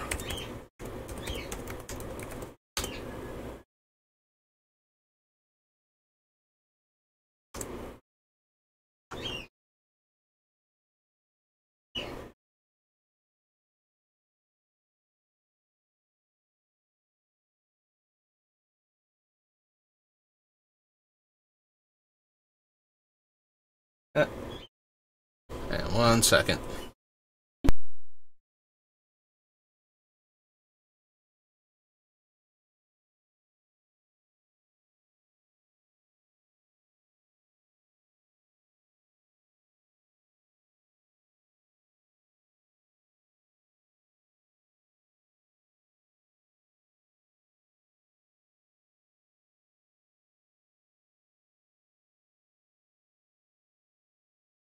And I'm back again.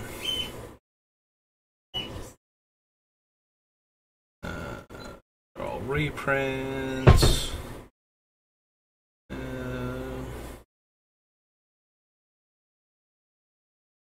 Sundial. Next page. Any of these. These are all reprints again. Yeah. If we could just, search your library for up to X basic land cards, where X is the number of players who control at least 2 more lands, and you put those cards on the battlefield. Then shuffle. No. Reprints. Tempt with Immortality. Turn entire creature card from your graveyard to the battlefield. Each opponent may return a creature card from their graveyard to the battlefield. For each player that does, I get another creature. Don't think so. Toxic Deluge. Maybe.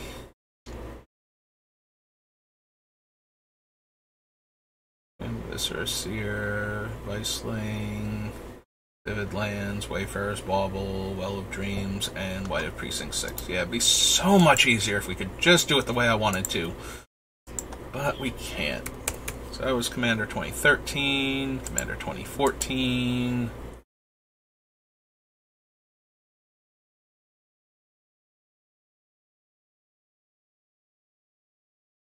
Persecutor, Aether Snap, Annihilate,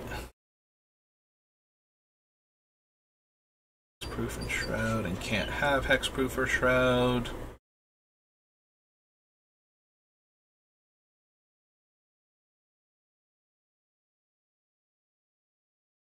Equipped creature has these things and can't be sacrificed. Eventually we'd have to sacrifice the Assault Suit, though. But it is kind of funny that we wouldn't be able to sacrifice, like, Braids for a bit while she's wearing it. These are all reprints.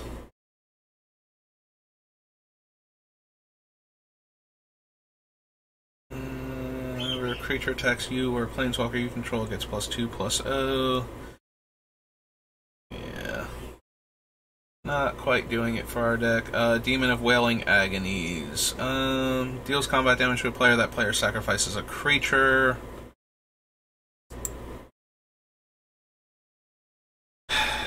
The 5 mana 4/4, and Braids is relatively cheap.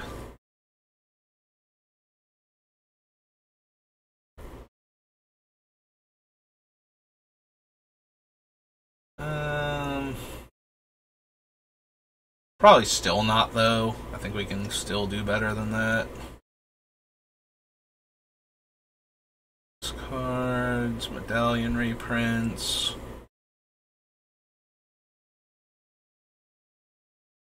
Sacrifice another creature, put 2/1/1 counters on it when it dies, get an XX where X is its power.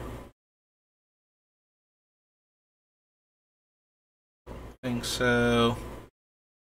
Issa is a little interesting, as she can make lots more tokens from our things. Like, even if we're just recurring a smaller creature, if we get back a 2/1 and she sacks it and turns it into 2/2s, then we're still getting back enough things that we might be able to keep ahead of our thing. By our thing, I mean, like, our whole stacks engine that we're using. Choose an opponent. You and that player each sacrifice a creature. Then draw 2 cards. Choose an opponent. Return a creature card from your graveyard to the battlefield. That player gets back a creature also.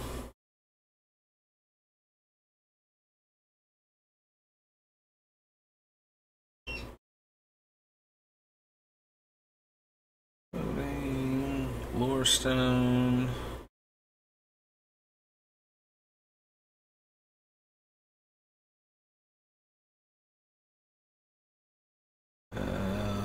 Affliction. Target non-black creature. Probably not. Mind Stone. Moracut Banshee. Moss Diamond. Mutilate. All cards that can potentially make it into our deck. This is the first time Myriad Landscape showed up, right? For 2 basic lands that share a land type and put them onto the battlefield, so that one's almost definitely making it in. Myriad Landscape.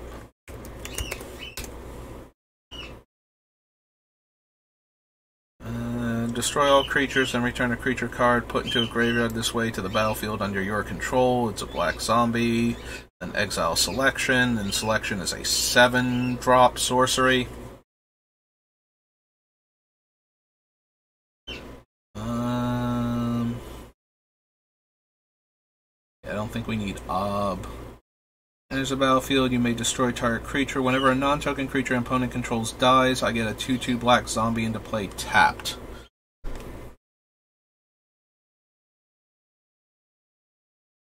This one is tempting because it's every time an opponent's non-token dies, I get a zombie.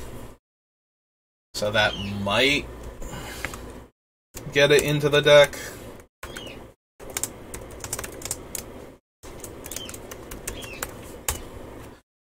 Giving us more sacrifice fodder each time they lose something. Pestilence Demon, Gargantuan, Phyrexian Core.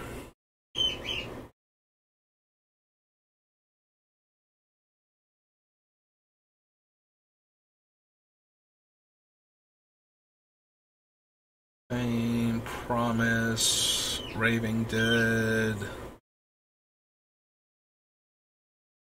Yeah,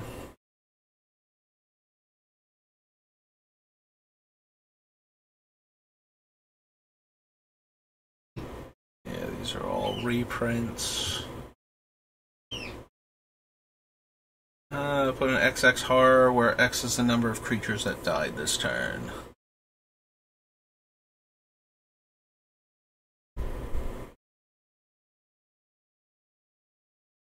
To all of these.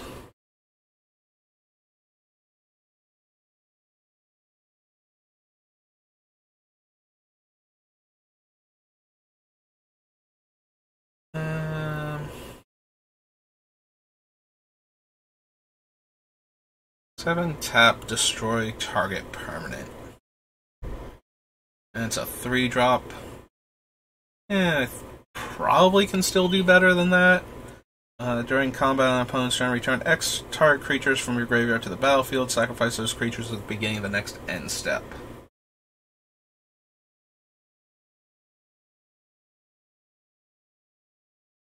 Works well with creatures that make lots of bodies, which is kind of a thing we might be in the market for.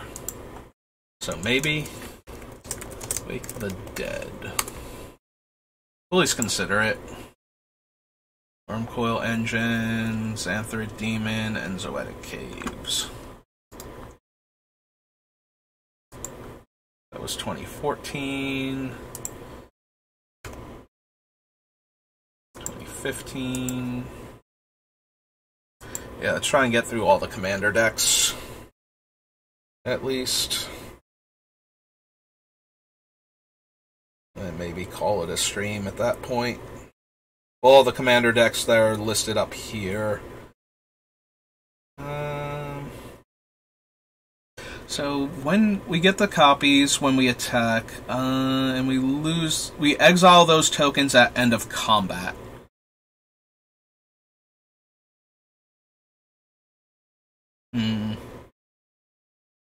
Like, I'm pretty sure we could still find enough uses for them. But they do get exiled at end of combat, so we'd have to sacrifice them during combat to get any value out of them. Which limits the number of things we can sacrifice them to. And since we only get them at the beginning of combat, that also limits when we're going to be able to like use them for things, so we can't use them like on the upkeep or anything. Because we haven't attacked yet. No, dies, draw X cards and lose X life.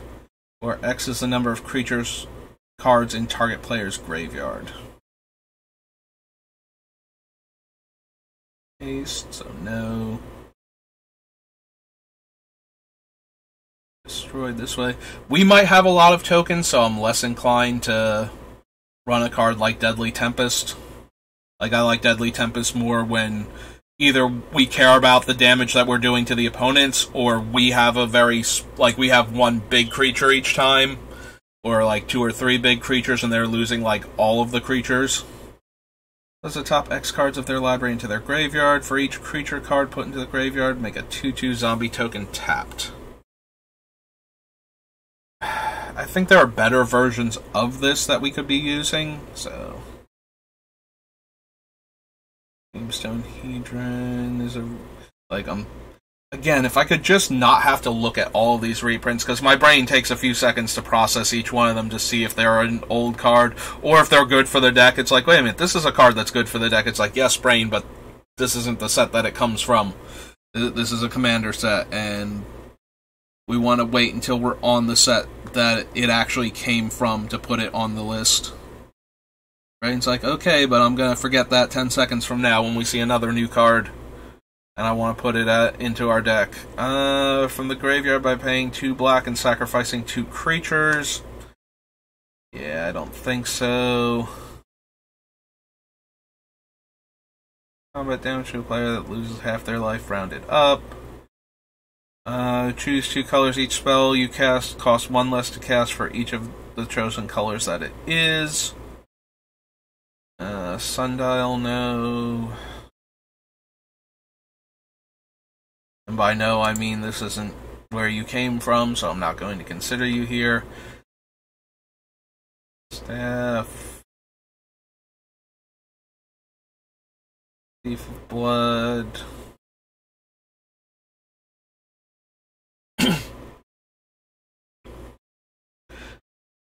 If we could flash out Thief, it would be interesting for specifically like Smokestack and whatnot, because we would be able to remove all the counters. Also, this could remove the age counters off of Phyrexian Etchings too, so we could just let it die. That's kind of interesting.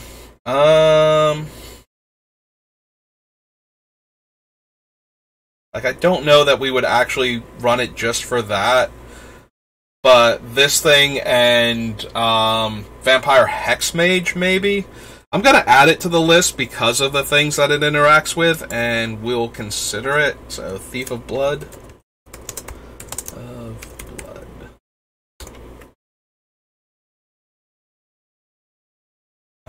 Thought Vessel. Victimize. Vivid Lands.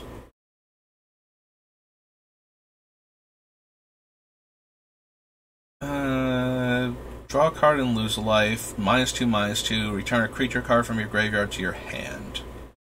All okay. And again, all probably not getting run. Despite that. That was 2015, so 2016.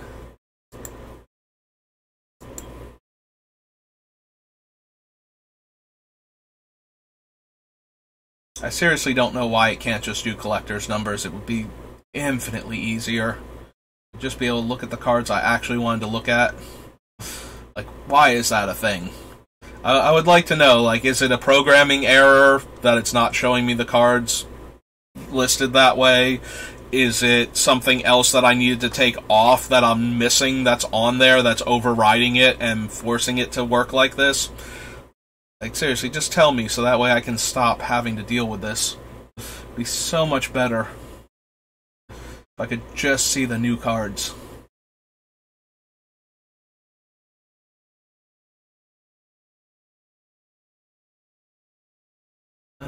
+1/+1 for each color among permanents you control is attached.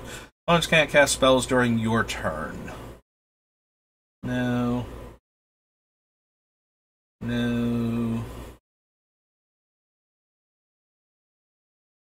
Cast a spell, put a spike counter on it. When champ player loses the game, you gain X life and draw X cards, where X is the number of spike counters on it. Destroy 2 target creatures.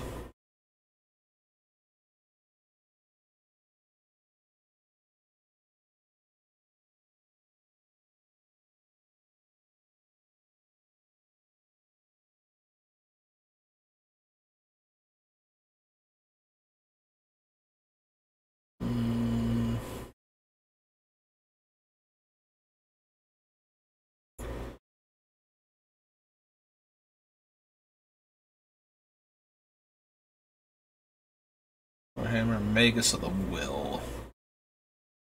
Play cards from your graveyard. If a card will be put in your graveyard from anywhere this turn, exile that card instead. I mean, very slim chance, and I probably want actual Will first before Magus of the Will.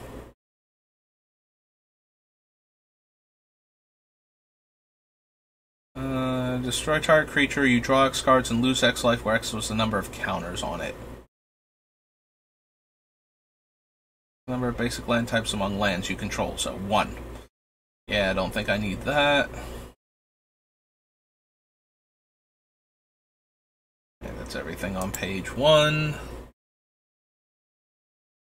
Like, seriously, there are only going to be like 3 to 5 cards in any of these commander sets that I even need to look at. Having to scroll through all of this is just so unnecessary. Waste not. Whenever an opponent discards a card, discards a creature card, I get a zombie. Discards a land, I get 2 black mana. And discards anything else, I draw a card. But we're not really making the opponents discard cards with what we're doing, so that is less impressive. Like, see, there were only like 3 or 4 cards in each commander set that are mono black. 2016.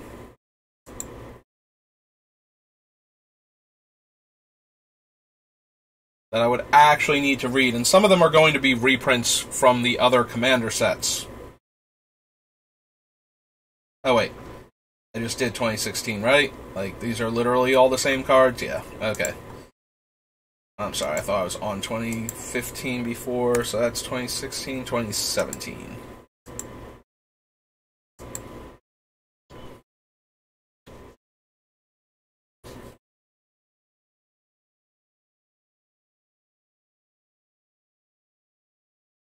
Apprentice Necromancer.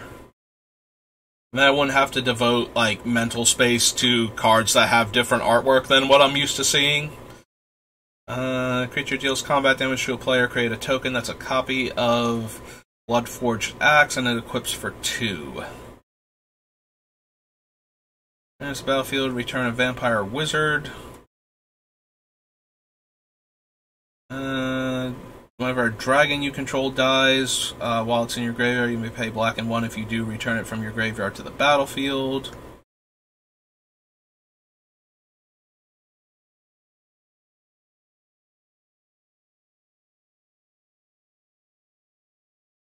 Whenever an enchanted player is attacked, create a 2/2 black zombie token. Each opponent attacking that player does the same.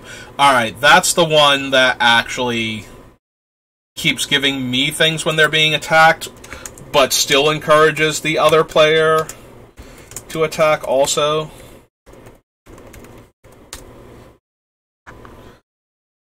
Damnable Pact, Dark Imposter, Deathbringer Regent, Decree, Drana.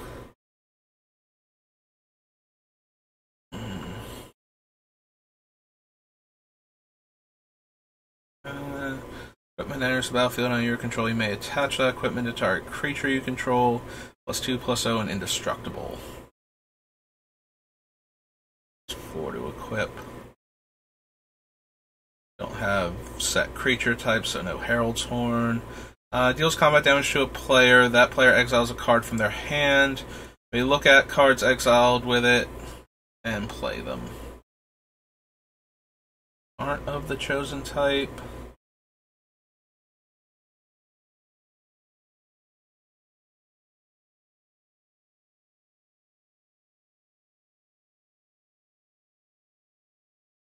New Blood turns it into a vampire. I would need a vampire in order to cast it.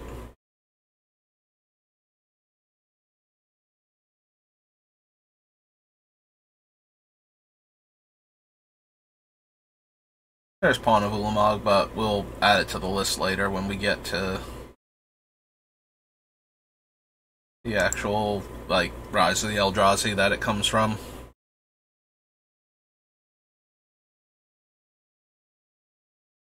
And Guildgate and Signet, Ramos' 5-color identity.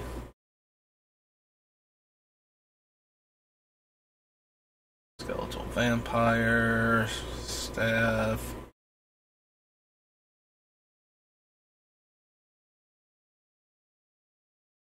Obelisk again. Vindictive Lich is the one when it dies, it does like a mean thing to each of up to 3 players. But none of its modes are so good that I want to bother jamming it into the deck. Yep, okay. This was 2016, right? Or 2017?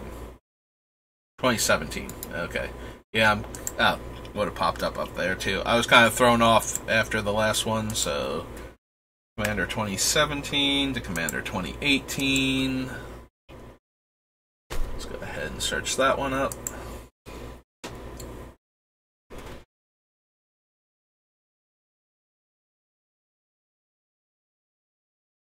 Yeah, we'll see how many of these sets we can power through. Cost 1 less, and it's a 12/12, and then it dies into a 6/12. Pay 2 life, put a 1/1 counter on it, leaves the battlefield, draw a card for each 1/1 counter it had on it.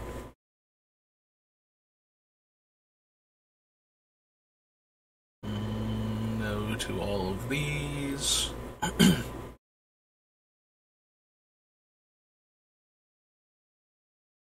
This ability only if you control 3 or more lands with the same name, which, you know, should be pretty easy to do in our mono black deck, so let's consider that.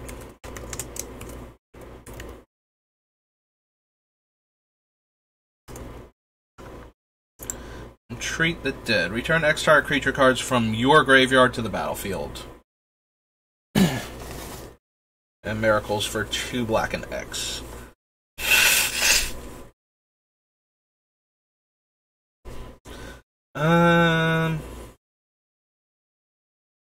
probably don't need it. Yeah, don't need Forge. Foundry makes 2 1/1s. But if we're not running the spawning bed, then I'm disinclined to run the Foundry.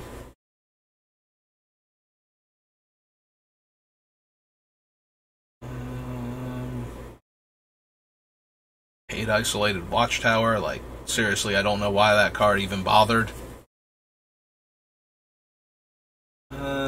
Beginning of combat on your turn, if you control your commander, each opponent loses 3 life.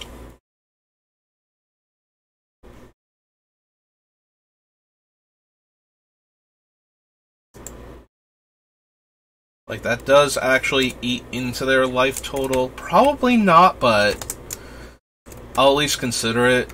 Subboard in it. Mimic Bat. Mirror Works. Moonlit Bargain.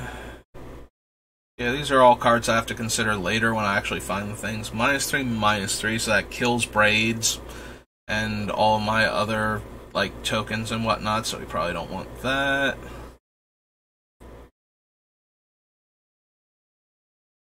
Retrofitter Foundry is 2 tap to make the servo in the first place, and then 3 to untap it, so 7 mana to make 2 1/1s. Probably not then. Like, it's a little bit worth considering because it can make multiple tokens in a turn, but it's such a huge mana investment.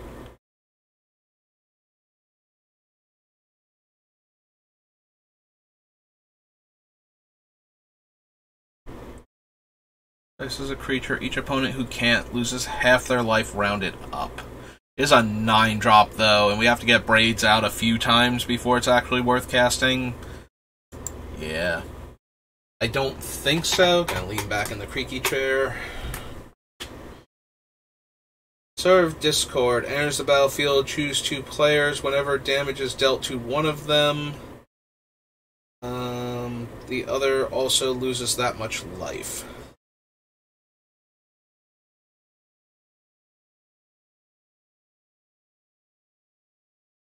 Don't think so.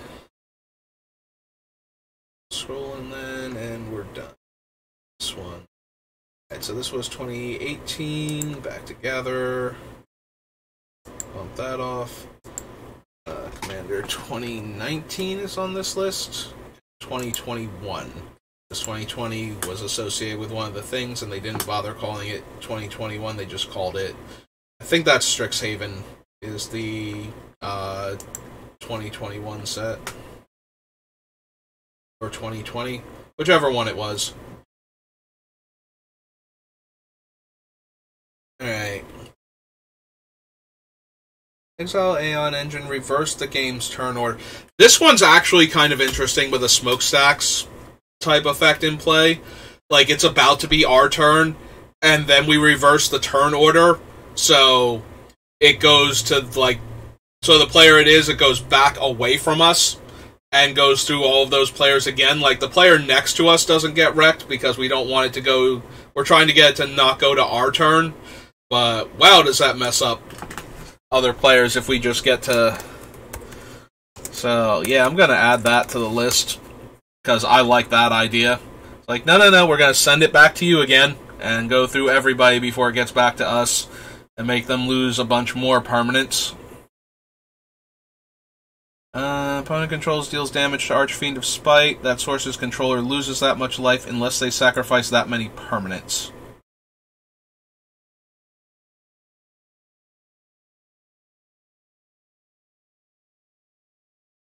I mean, they can always just lose the life instead. It's not like an Obliterator where they just have to lose that many permanents.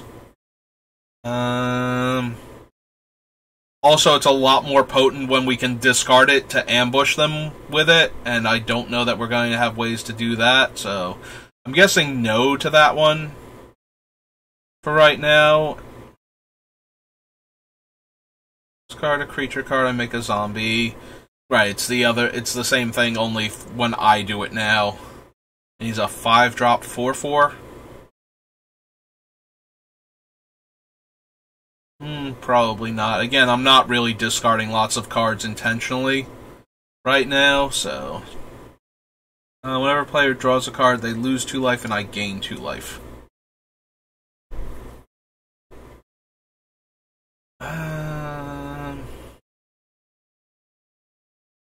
Yeah, also probably not. Like, it's not doing anything that's actually helping our deck other than, making them lose life. There's a battlefield tap, put a charge counter on it, then add X mana, where X is the number of charge counters on it.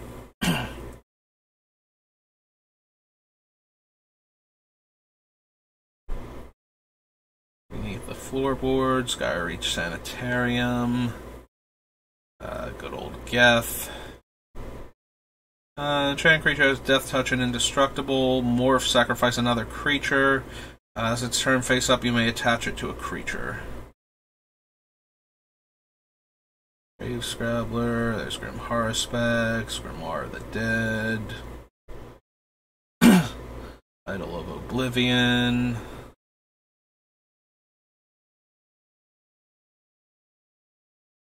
We might be able to trigger Idol of Oblivion. I mean, that's the plan anyway, so... Oblivion, potentially. The city, there's Carrick. Like, Carrick's okay in a mono-black deck. Has a lot of potential because you can just pay life to cast your spells, but I don't think I actually need him in the deck.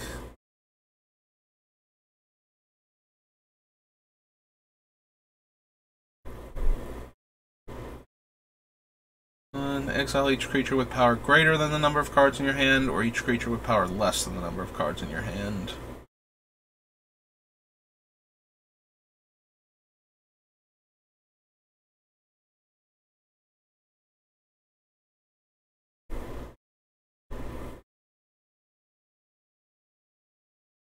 Return target commander card you own from the battlefield to your hand only during your turn.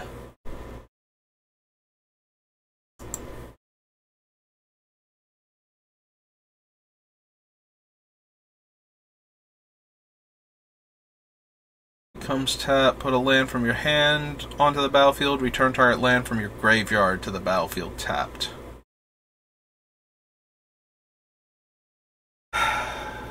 Like, we'll have Crucible of Worlds, but still, being able to play lands from the graveyard is going to be a huge deal with how this deck is working. So I might actually be in the market for Scare Tiller. Is he from this originally, or what was his first set? Commander 2019 and Zendikar Rising Commander. Okay. So yeah, we'll add the Scare Tiller then.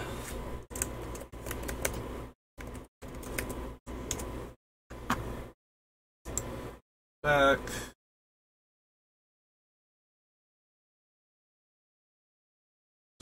Thinner, Soul Foundry, Geonic Resonator,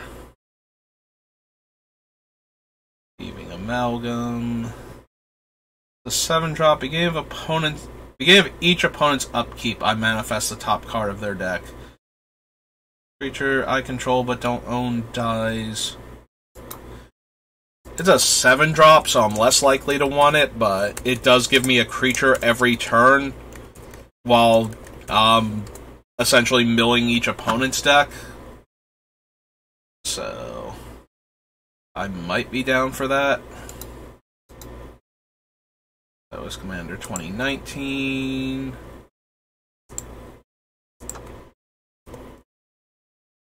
Commander 2021. Let's hit that one up next. See what it's got for us.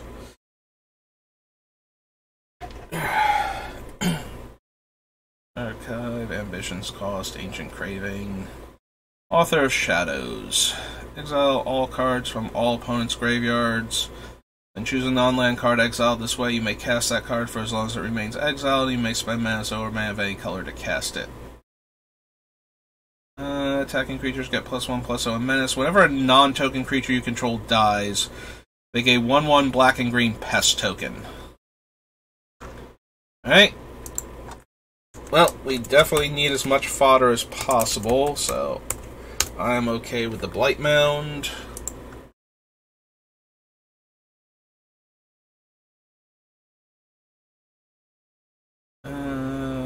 Our opponent puts one more counters on a creature they control. No. If opponent attacks you or one or more planeswalkers you control, exile a top card of that player's. No. Deadly Tempest again. That cares about X spells. With that. Move a counter from thing, create a treasure token, sacrifice an artifact, make an inkling, and pay 4 to untap him.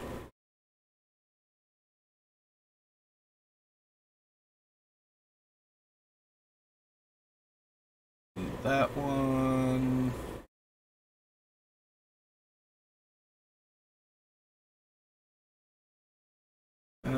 Demonstrate. Mill 5 cards and return a creature card from your graveyard to the battlefield.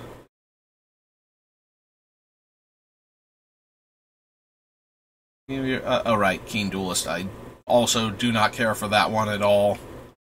Rather than pay the mana cost of your next spell this turn, you may pay life equal to its mana value. No, probably not.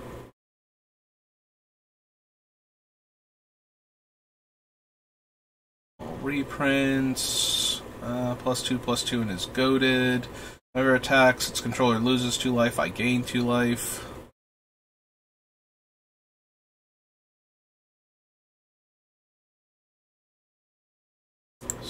Big Steel. Step. Signet. Soul Ring. You draw X cards and lose X life. X is the mana value of a commander you own on the battlefield or in the command zone. 1 tap, add 1 mana of any color. When you spend this mana to cast your commander, scry X, where X is the number of times it's been cast from the command zone this game.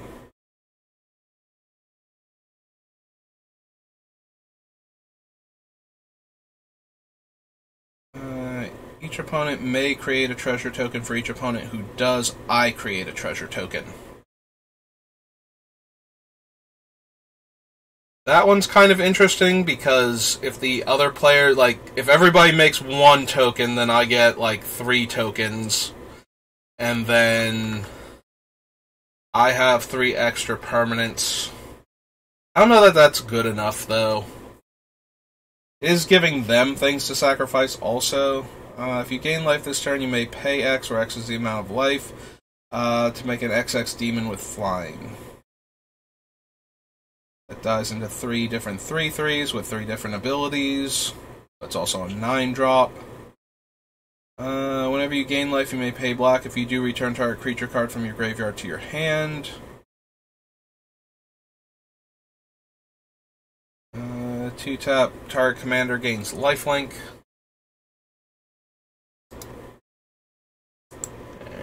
That was Commander 2021. What's up next after that? Commander Anthology, and then the Commander Legends. Commander Collection. Oh, that thing. Okay. So yeah, we don't really need that. Okay, so Commander Anthologies. Commander Collection Green. And the Commander Legends. Alright. Search this up, but real quick, what's my uptime now? Because I've been at it for a bit. Looks like it's been a couple hours. I can keep going a little bit further. Maybe get through both Commander Legend sets too. This is based on the number of artifacts in my graveyard, right? -X where X is the number of artifacts you control plus the number of artifacts in your graveyard. Okay, so not interested in that. Deals combat damage to a player. Destroy target non-land permanent of that player's choice that one of your opponents control. It is a 5-drop though.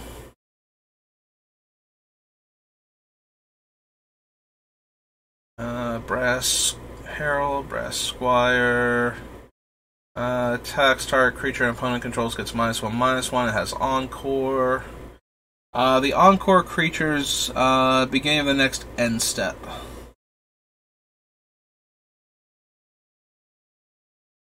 And the one in my graveyard just gets exiled entirely to do that. Has protection from each color that's not in your commander's color identity. So, pro everything except black? And colorless? Maybe? I'll at least consider it. Oops, wrong thing. Nope, come back OBS. So this is Commander Legends. So, we want to go... Yep, there we go. Commander's Plate. We'll at least think about it.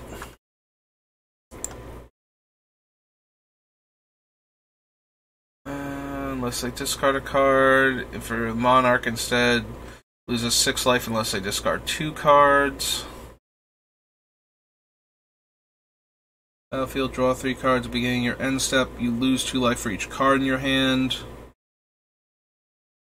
Yeah, unfortunately that doesn't give us enough time. If it was the...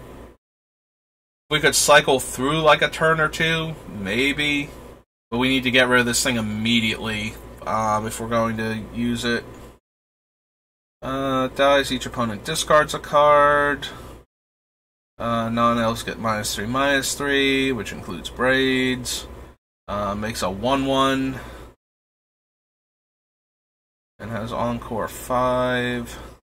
Mill 3, make 3 1/1s. My commander has Menace and Death Touch. All creatures get -4/-4 until end of turn. You become the Monarch.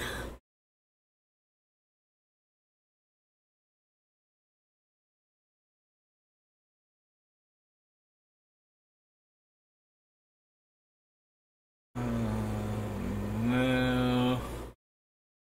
Unspent mana becomes colorless. Continuity Engine. Sacrifice an artifact. Return target artifact you control to owner's hand. Jeweled Lotus. No.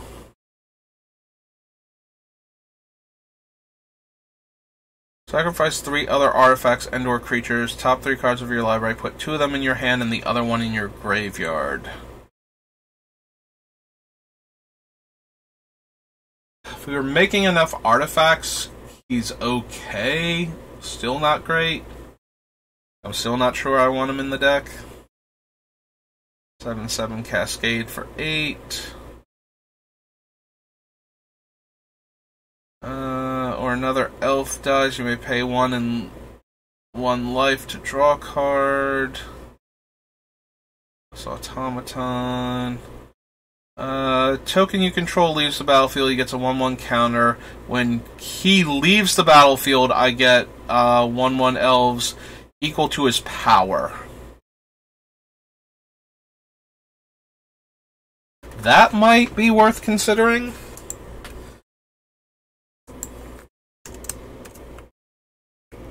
Dear Agent of the Duskanel.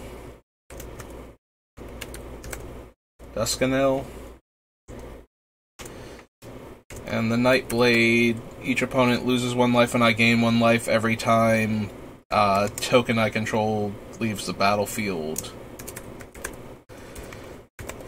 Which should also be pretty easy to do consistently with this deck. Create 6 tap 2/2 black zombie tokens.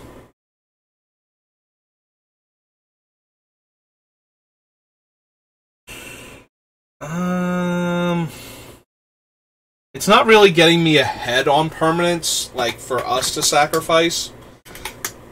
so it's not as good. Like, if it was each opponent sacrificed 6 creatures, and I got 6 zombie tokens, then, like, either one would be good, and both for 7 mana would actually be pretty amazing. Land enters the battlefield under opponent's control, that player loses 1 life, and this gets a 1/1 counter. I don't think so.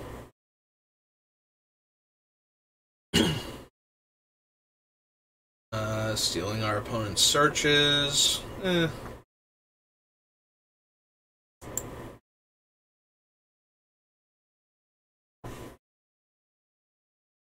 Pilgrim's Eye. Pirate Cutlass. Beginning of your end step, sacrifice each other creature you control, discard 2 cards, and sacrifice it. Choose an opponent to give it to. Sacrifice each other creature you control. Probably not good enough. Elves get +2 power. 2 target players exchange life totals. And again, XX Horror, where X is the difference between their life totals. It's a 9 mana spell. Attacks, put target creature from defending player's graveyard onto the battlefield under your control. And then it encores for 8? Maybe?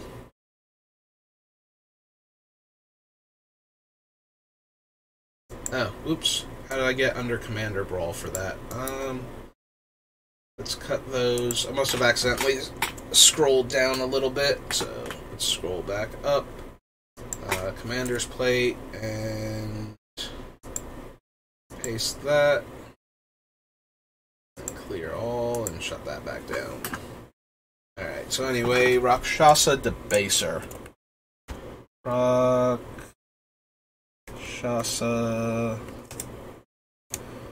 Debaser.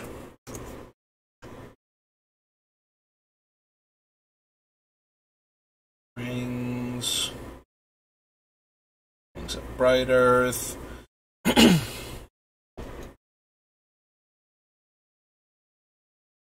Scroll Rack.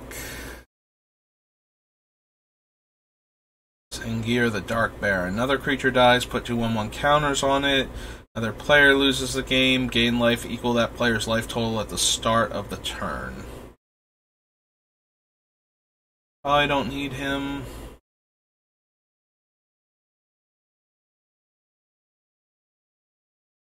The do anything stick.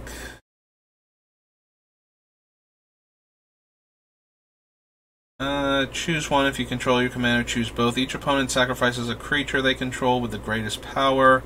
Exile all cards from all opponents' graveyards, then create X 0/1 black Thrall tokens where X is the greatest power among creature cards exiled this way. And the creature they lose has the greatest power. Maybe? Certainly can make a large number of creatures at instant speed for us to feed to our things. He pluses to make 2 0/1s. Sacrifice another creature or planeswalker. If you do, draw 2 cards. Then draw another card if the permanent was a commander, and gain control of all commanders and put all commanders from the command zone onto the battlefield under my control. So we're mostly here for the make 2 0/1s each turn portion of his game text. I don't know, it feels like we already have to be winning for him to just stick around where opponents can't comfortably attack him and he's just making more bodies for us to feed to our things. 1 or more cards leave your graveyard, make a zombie. His partner. Old Vamp Tutor, Viscera Seer, Vow of Torment. War Room. Pay life equal to the number of colors in your commander's color identity, draw a card. So 3 tap, lose a life, draw a card on a land. I'll at least consider that.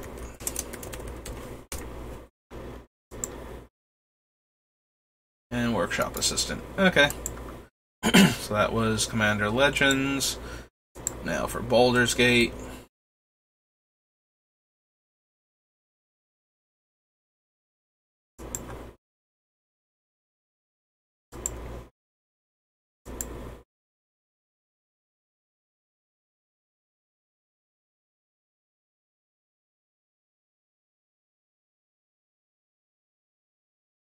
Whenever an artifact or creature you control is put into a graveyard from play, each opponent loses 1 life. Maybe, actually. If we're going to be making lots of tokens to sacrifice.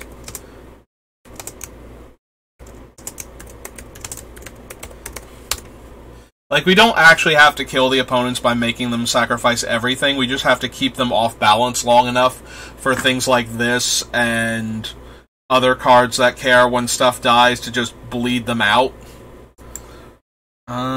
Creatures you own have, whenever a creature attacks a player, if no opponent has more life than that player, put a 1/1 counter on this creature gains Death Touch. No. Exile a creature you control, return target creature card from your graveyard to the battlefield as a sorcery. This one might work if we have enough token production, like the Altar of Baal. We might be able to exile token creatures to keep getting back, preferably creatures that are making tokens. It's 2 A's in Baal. There we go. Ambitions cost, so we might be able to pull something off with that. As a bad recurring nightmare. From your graveyard to the battlefield, or X is the result. So I don't think so. 1+0 and indestructible. Alright, player controls get -2/-2. Exile target creature, put X/1/1 counters on a commander where X is the power of the creature exiled. Mills 2. Target player mills 2 cards, draws 2 cards, and loses 2 life. Okay.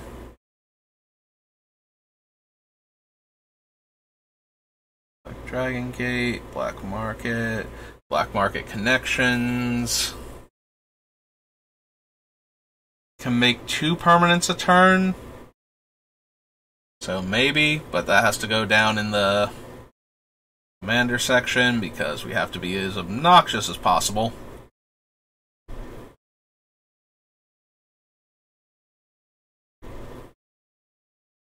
What was Blight Mound that's on this list? I don't even remember adding that to the thing. I'm confusing it with Blight Pile, I think, from what's its name. Alright. Well, in the meantime, I think this is the most recent one, so we just want Black Market Connections. We'll figure out Blight Mound later. Black Market Connections. I spelled connections wrong. 2 N's. Oops, clicked out of all my stuff again. Blood Money. Destroy all creatures. For each non-token creature destroyed this way, make a tap treasure token.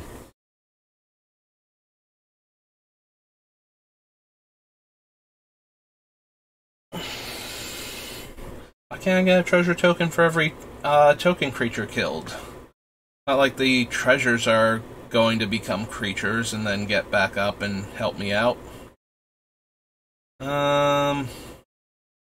I might be more in the market at 7 mana for like a Ingarrick's Wake or even a Plague Wind over this, though. Like, destroying all of our creatures is probably going to get rid of too much sacrifice fodder for my deck.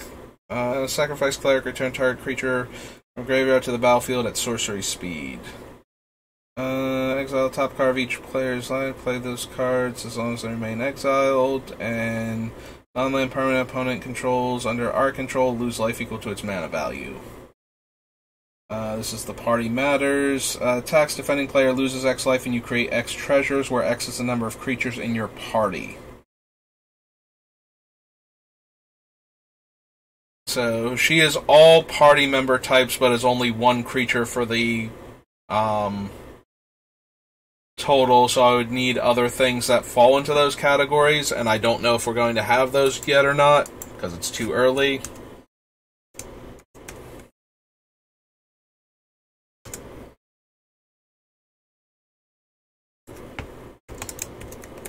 Party leader. Many A's. Alright. I'll consider her, though. Whenever a creature attacks one of your opponents, that player loses 1 life. Each player secretly chooses a creature they control and a creature they don't control. Then those choices are revealed. Destroy each creature chosen this way.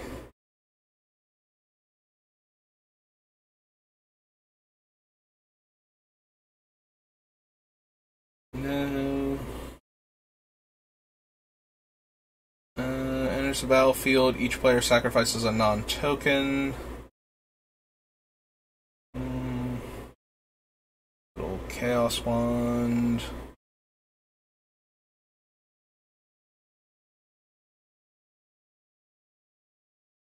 Leaves the battlefield. You draw 2 cards and each opponent draws 1 card. All creatures get -X/-X, where X is the greatest mana value among commanders you own on the battlefield or in the command zone. This creature gets +X/+O, where X is the number of creature cards in your graveyard. Commander has +3/+3, flying, death touch, ward 3 life, and at the beginning of your upkeep, sacrifice a creature. I mean, it's funny, but it's not going to make it into the deck, so.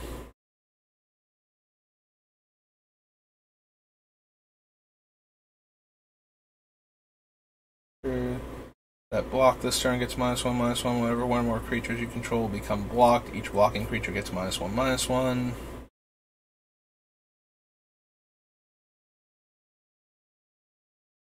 That.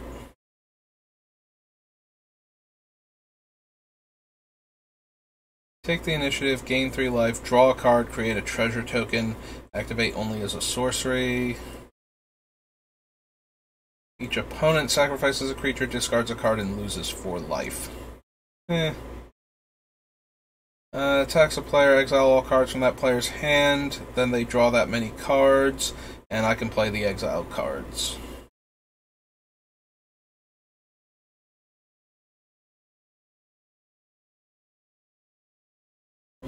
Faceless One, Feed the Swarm, Thalwar Stone.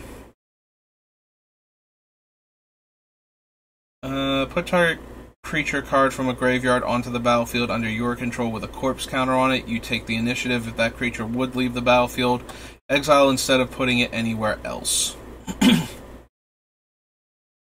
The Colossus, Geode. Enters the battlefield, destroy target enchantment, an opponent controls, you lose life equal to its mana value, or creatures you control gain death touch.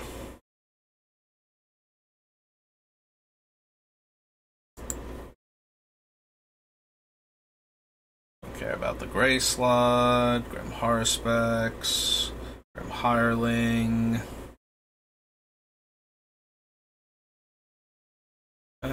Dies if it wasn't blocking, draw a card. That's right, that's alternate artwork, Guilt Feeder. Commander creatures, whenever a creature becomes tapped, it and other creatures you control that share a creature type with it get +2/+0.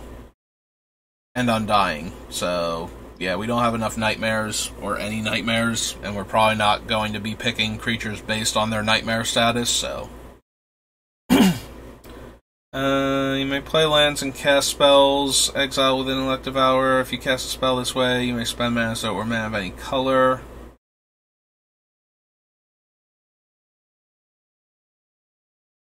And turn of Revealing. Manifold Key. Attacks each player creates a treasure token, so no. Enters the battlefield if mana from a treasure was spent to cast it. Create a treasure token for each mana spent from treasure.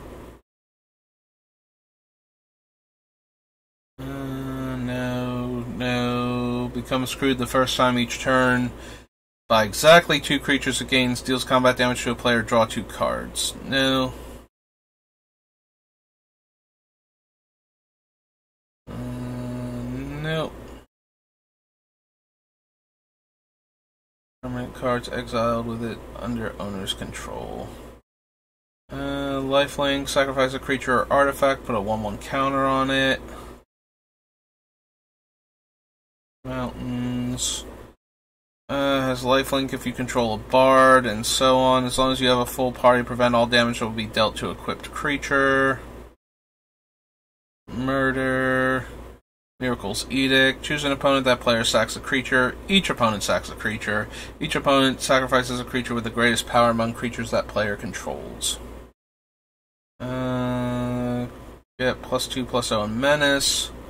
Enters the battlefield. Exile target player's graveyard. Deals combat damage to a player. You may put a creature card exiled with ship onto the battlefield under your control and crew 3. Color. Nimble Right Schematic. No. Noble's Purse. No. Draw a card, lose 1. Draw 2, lose 2. And draw 7, lose 7. As attached to a creature, you don't lose the game for having 0 or less life. Attacks, draw a card, and reveal it. It's +X/+X, and I lose X based on its mana cost.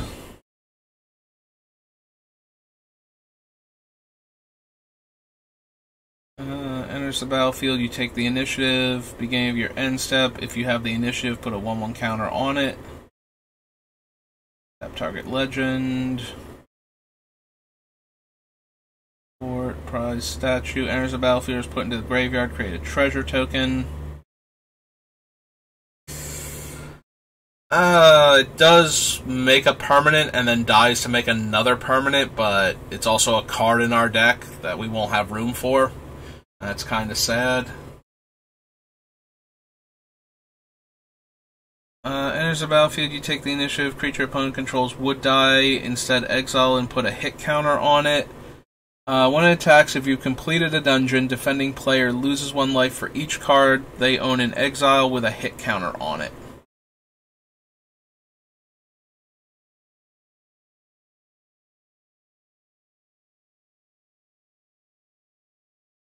If you have the initiative, create a treasure. Create 3 tokens if you've completed a dungeon. So you have to have the initiative at the beginning of your end step in order for her to trigger. If you've completed the dungeon, though, you get, like, all the things, and you get 3 treasures each turn instead. Beginning of each player's end step. If no permanents left the battlefield this turn, that player loses X life, where X is his power. Yeah, the way we're building it, that shouldn't be an issue. Enters the battlefield, you take the initiative. Tap, add 1. If you have the initiative, add 2. Exile a card from the top of your library until you exile a non-land card. You may cast it without paying its mana cost, only if you've completed a dungeon. First time, you would draw a card each turn. Look at the top 2, put 1 in your graveyard and the other back, and then draw a card. Sewer Nemesis, alternate art. Sacrifice another creature, draw X cards where X is that creature's power. Notice Sigil. Sacrifice another creature or an artifact. For each opponent, you mill a card, then return a card from your return that card from your graveyard to your hand, unless that player pays 3 life. I'm not saying we won't have enough fodder for it. I'm just saying a lot of things are going to stay in our graveyard, so we need ways to get it back if they pay the life.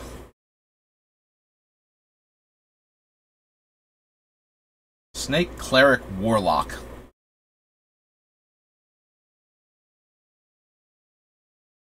I don't think it's quite good enough for what we're doing.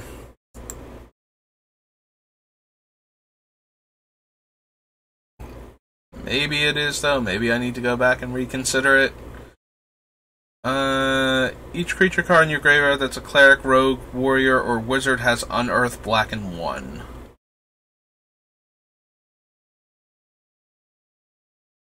Sturge can't block. Sacrifice and pay a life to draw a card. Exile any number of target players' graveyards, draw a card. Undead, Swiftfoot Boots, Talismans, Temples, Terrain Generator, Thwart the Grave, Topaz Dragon again, Trailblazer Torch, take the initiative. Equipped creature becomes blocked, it deals 2 damage to each creature blocking it. Treasure Keeper reprint.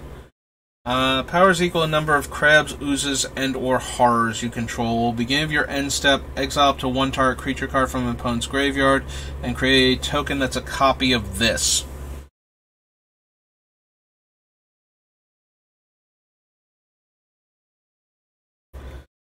So it's a 4-drop 1/4, and then at the beginning of my end step, I'm exile a creature from an opponent's graveyard and make another copy of it.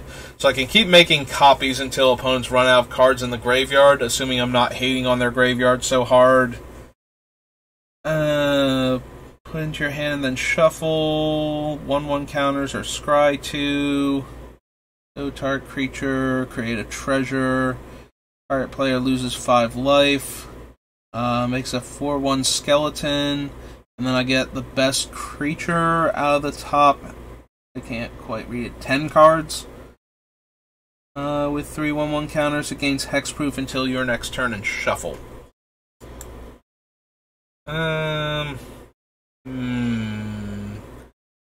Yeah, I'm not super feeling it. If we go down the right side of it, we scry 2, then we get a treasure, then we get a skeleton, so we're making 2 permanents.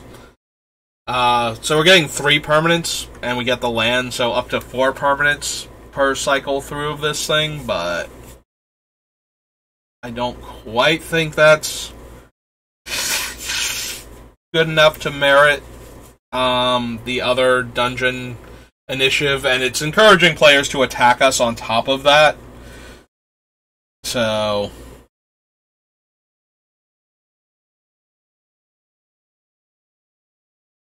if there are 4 more creature cards in your graveyard, return 1 at random from your graveyard to your hand.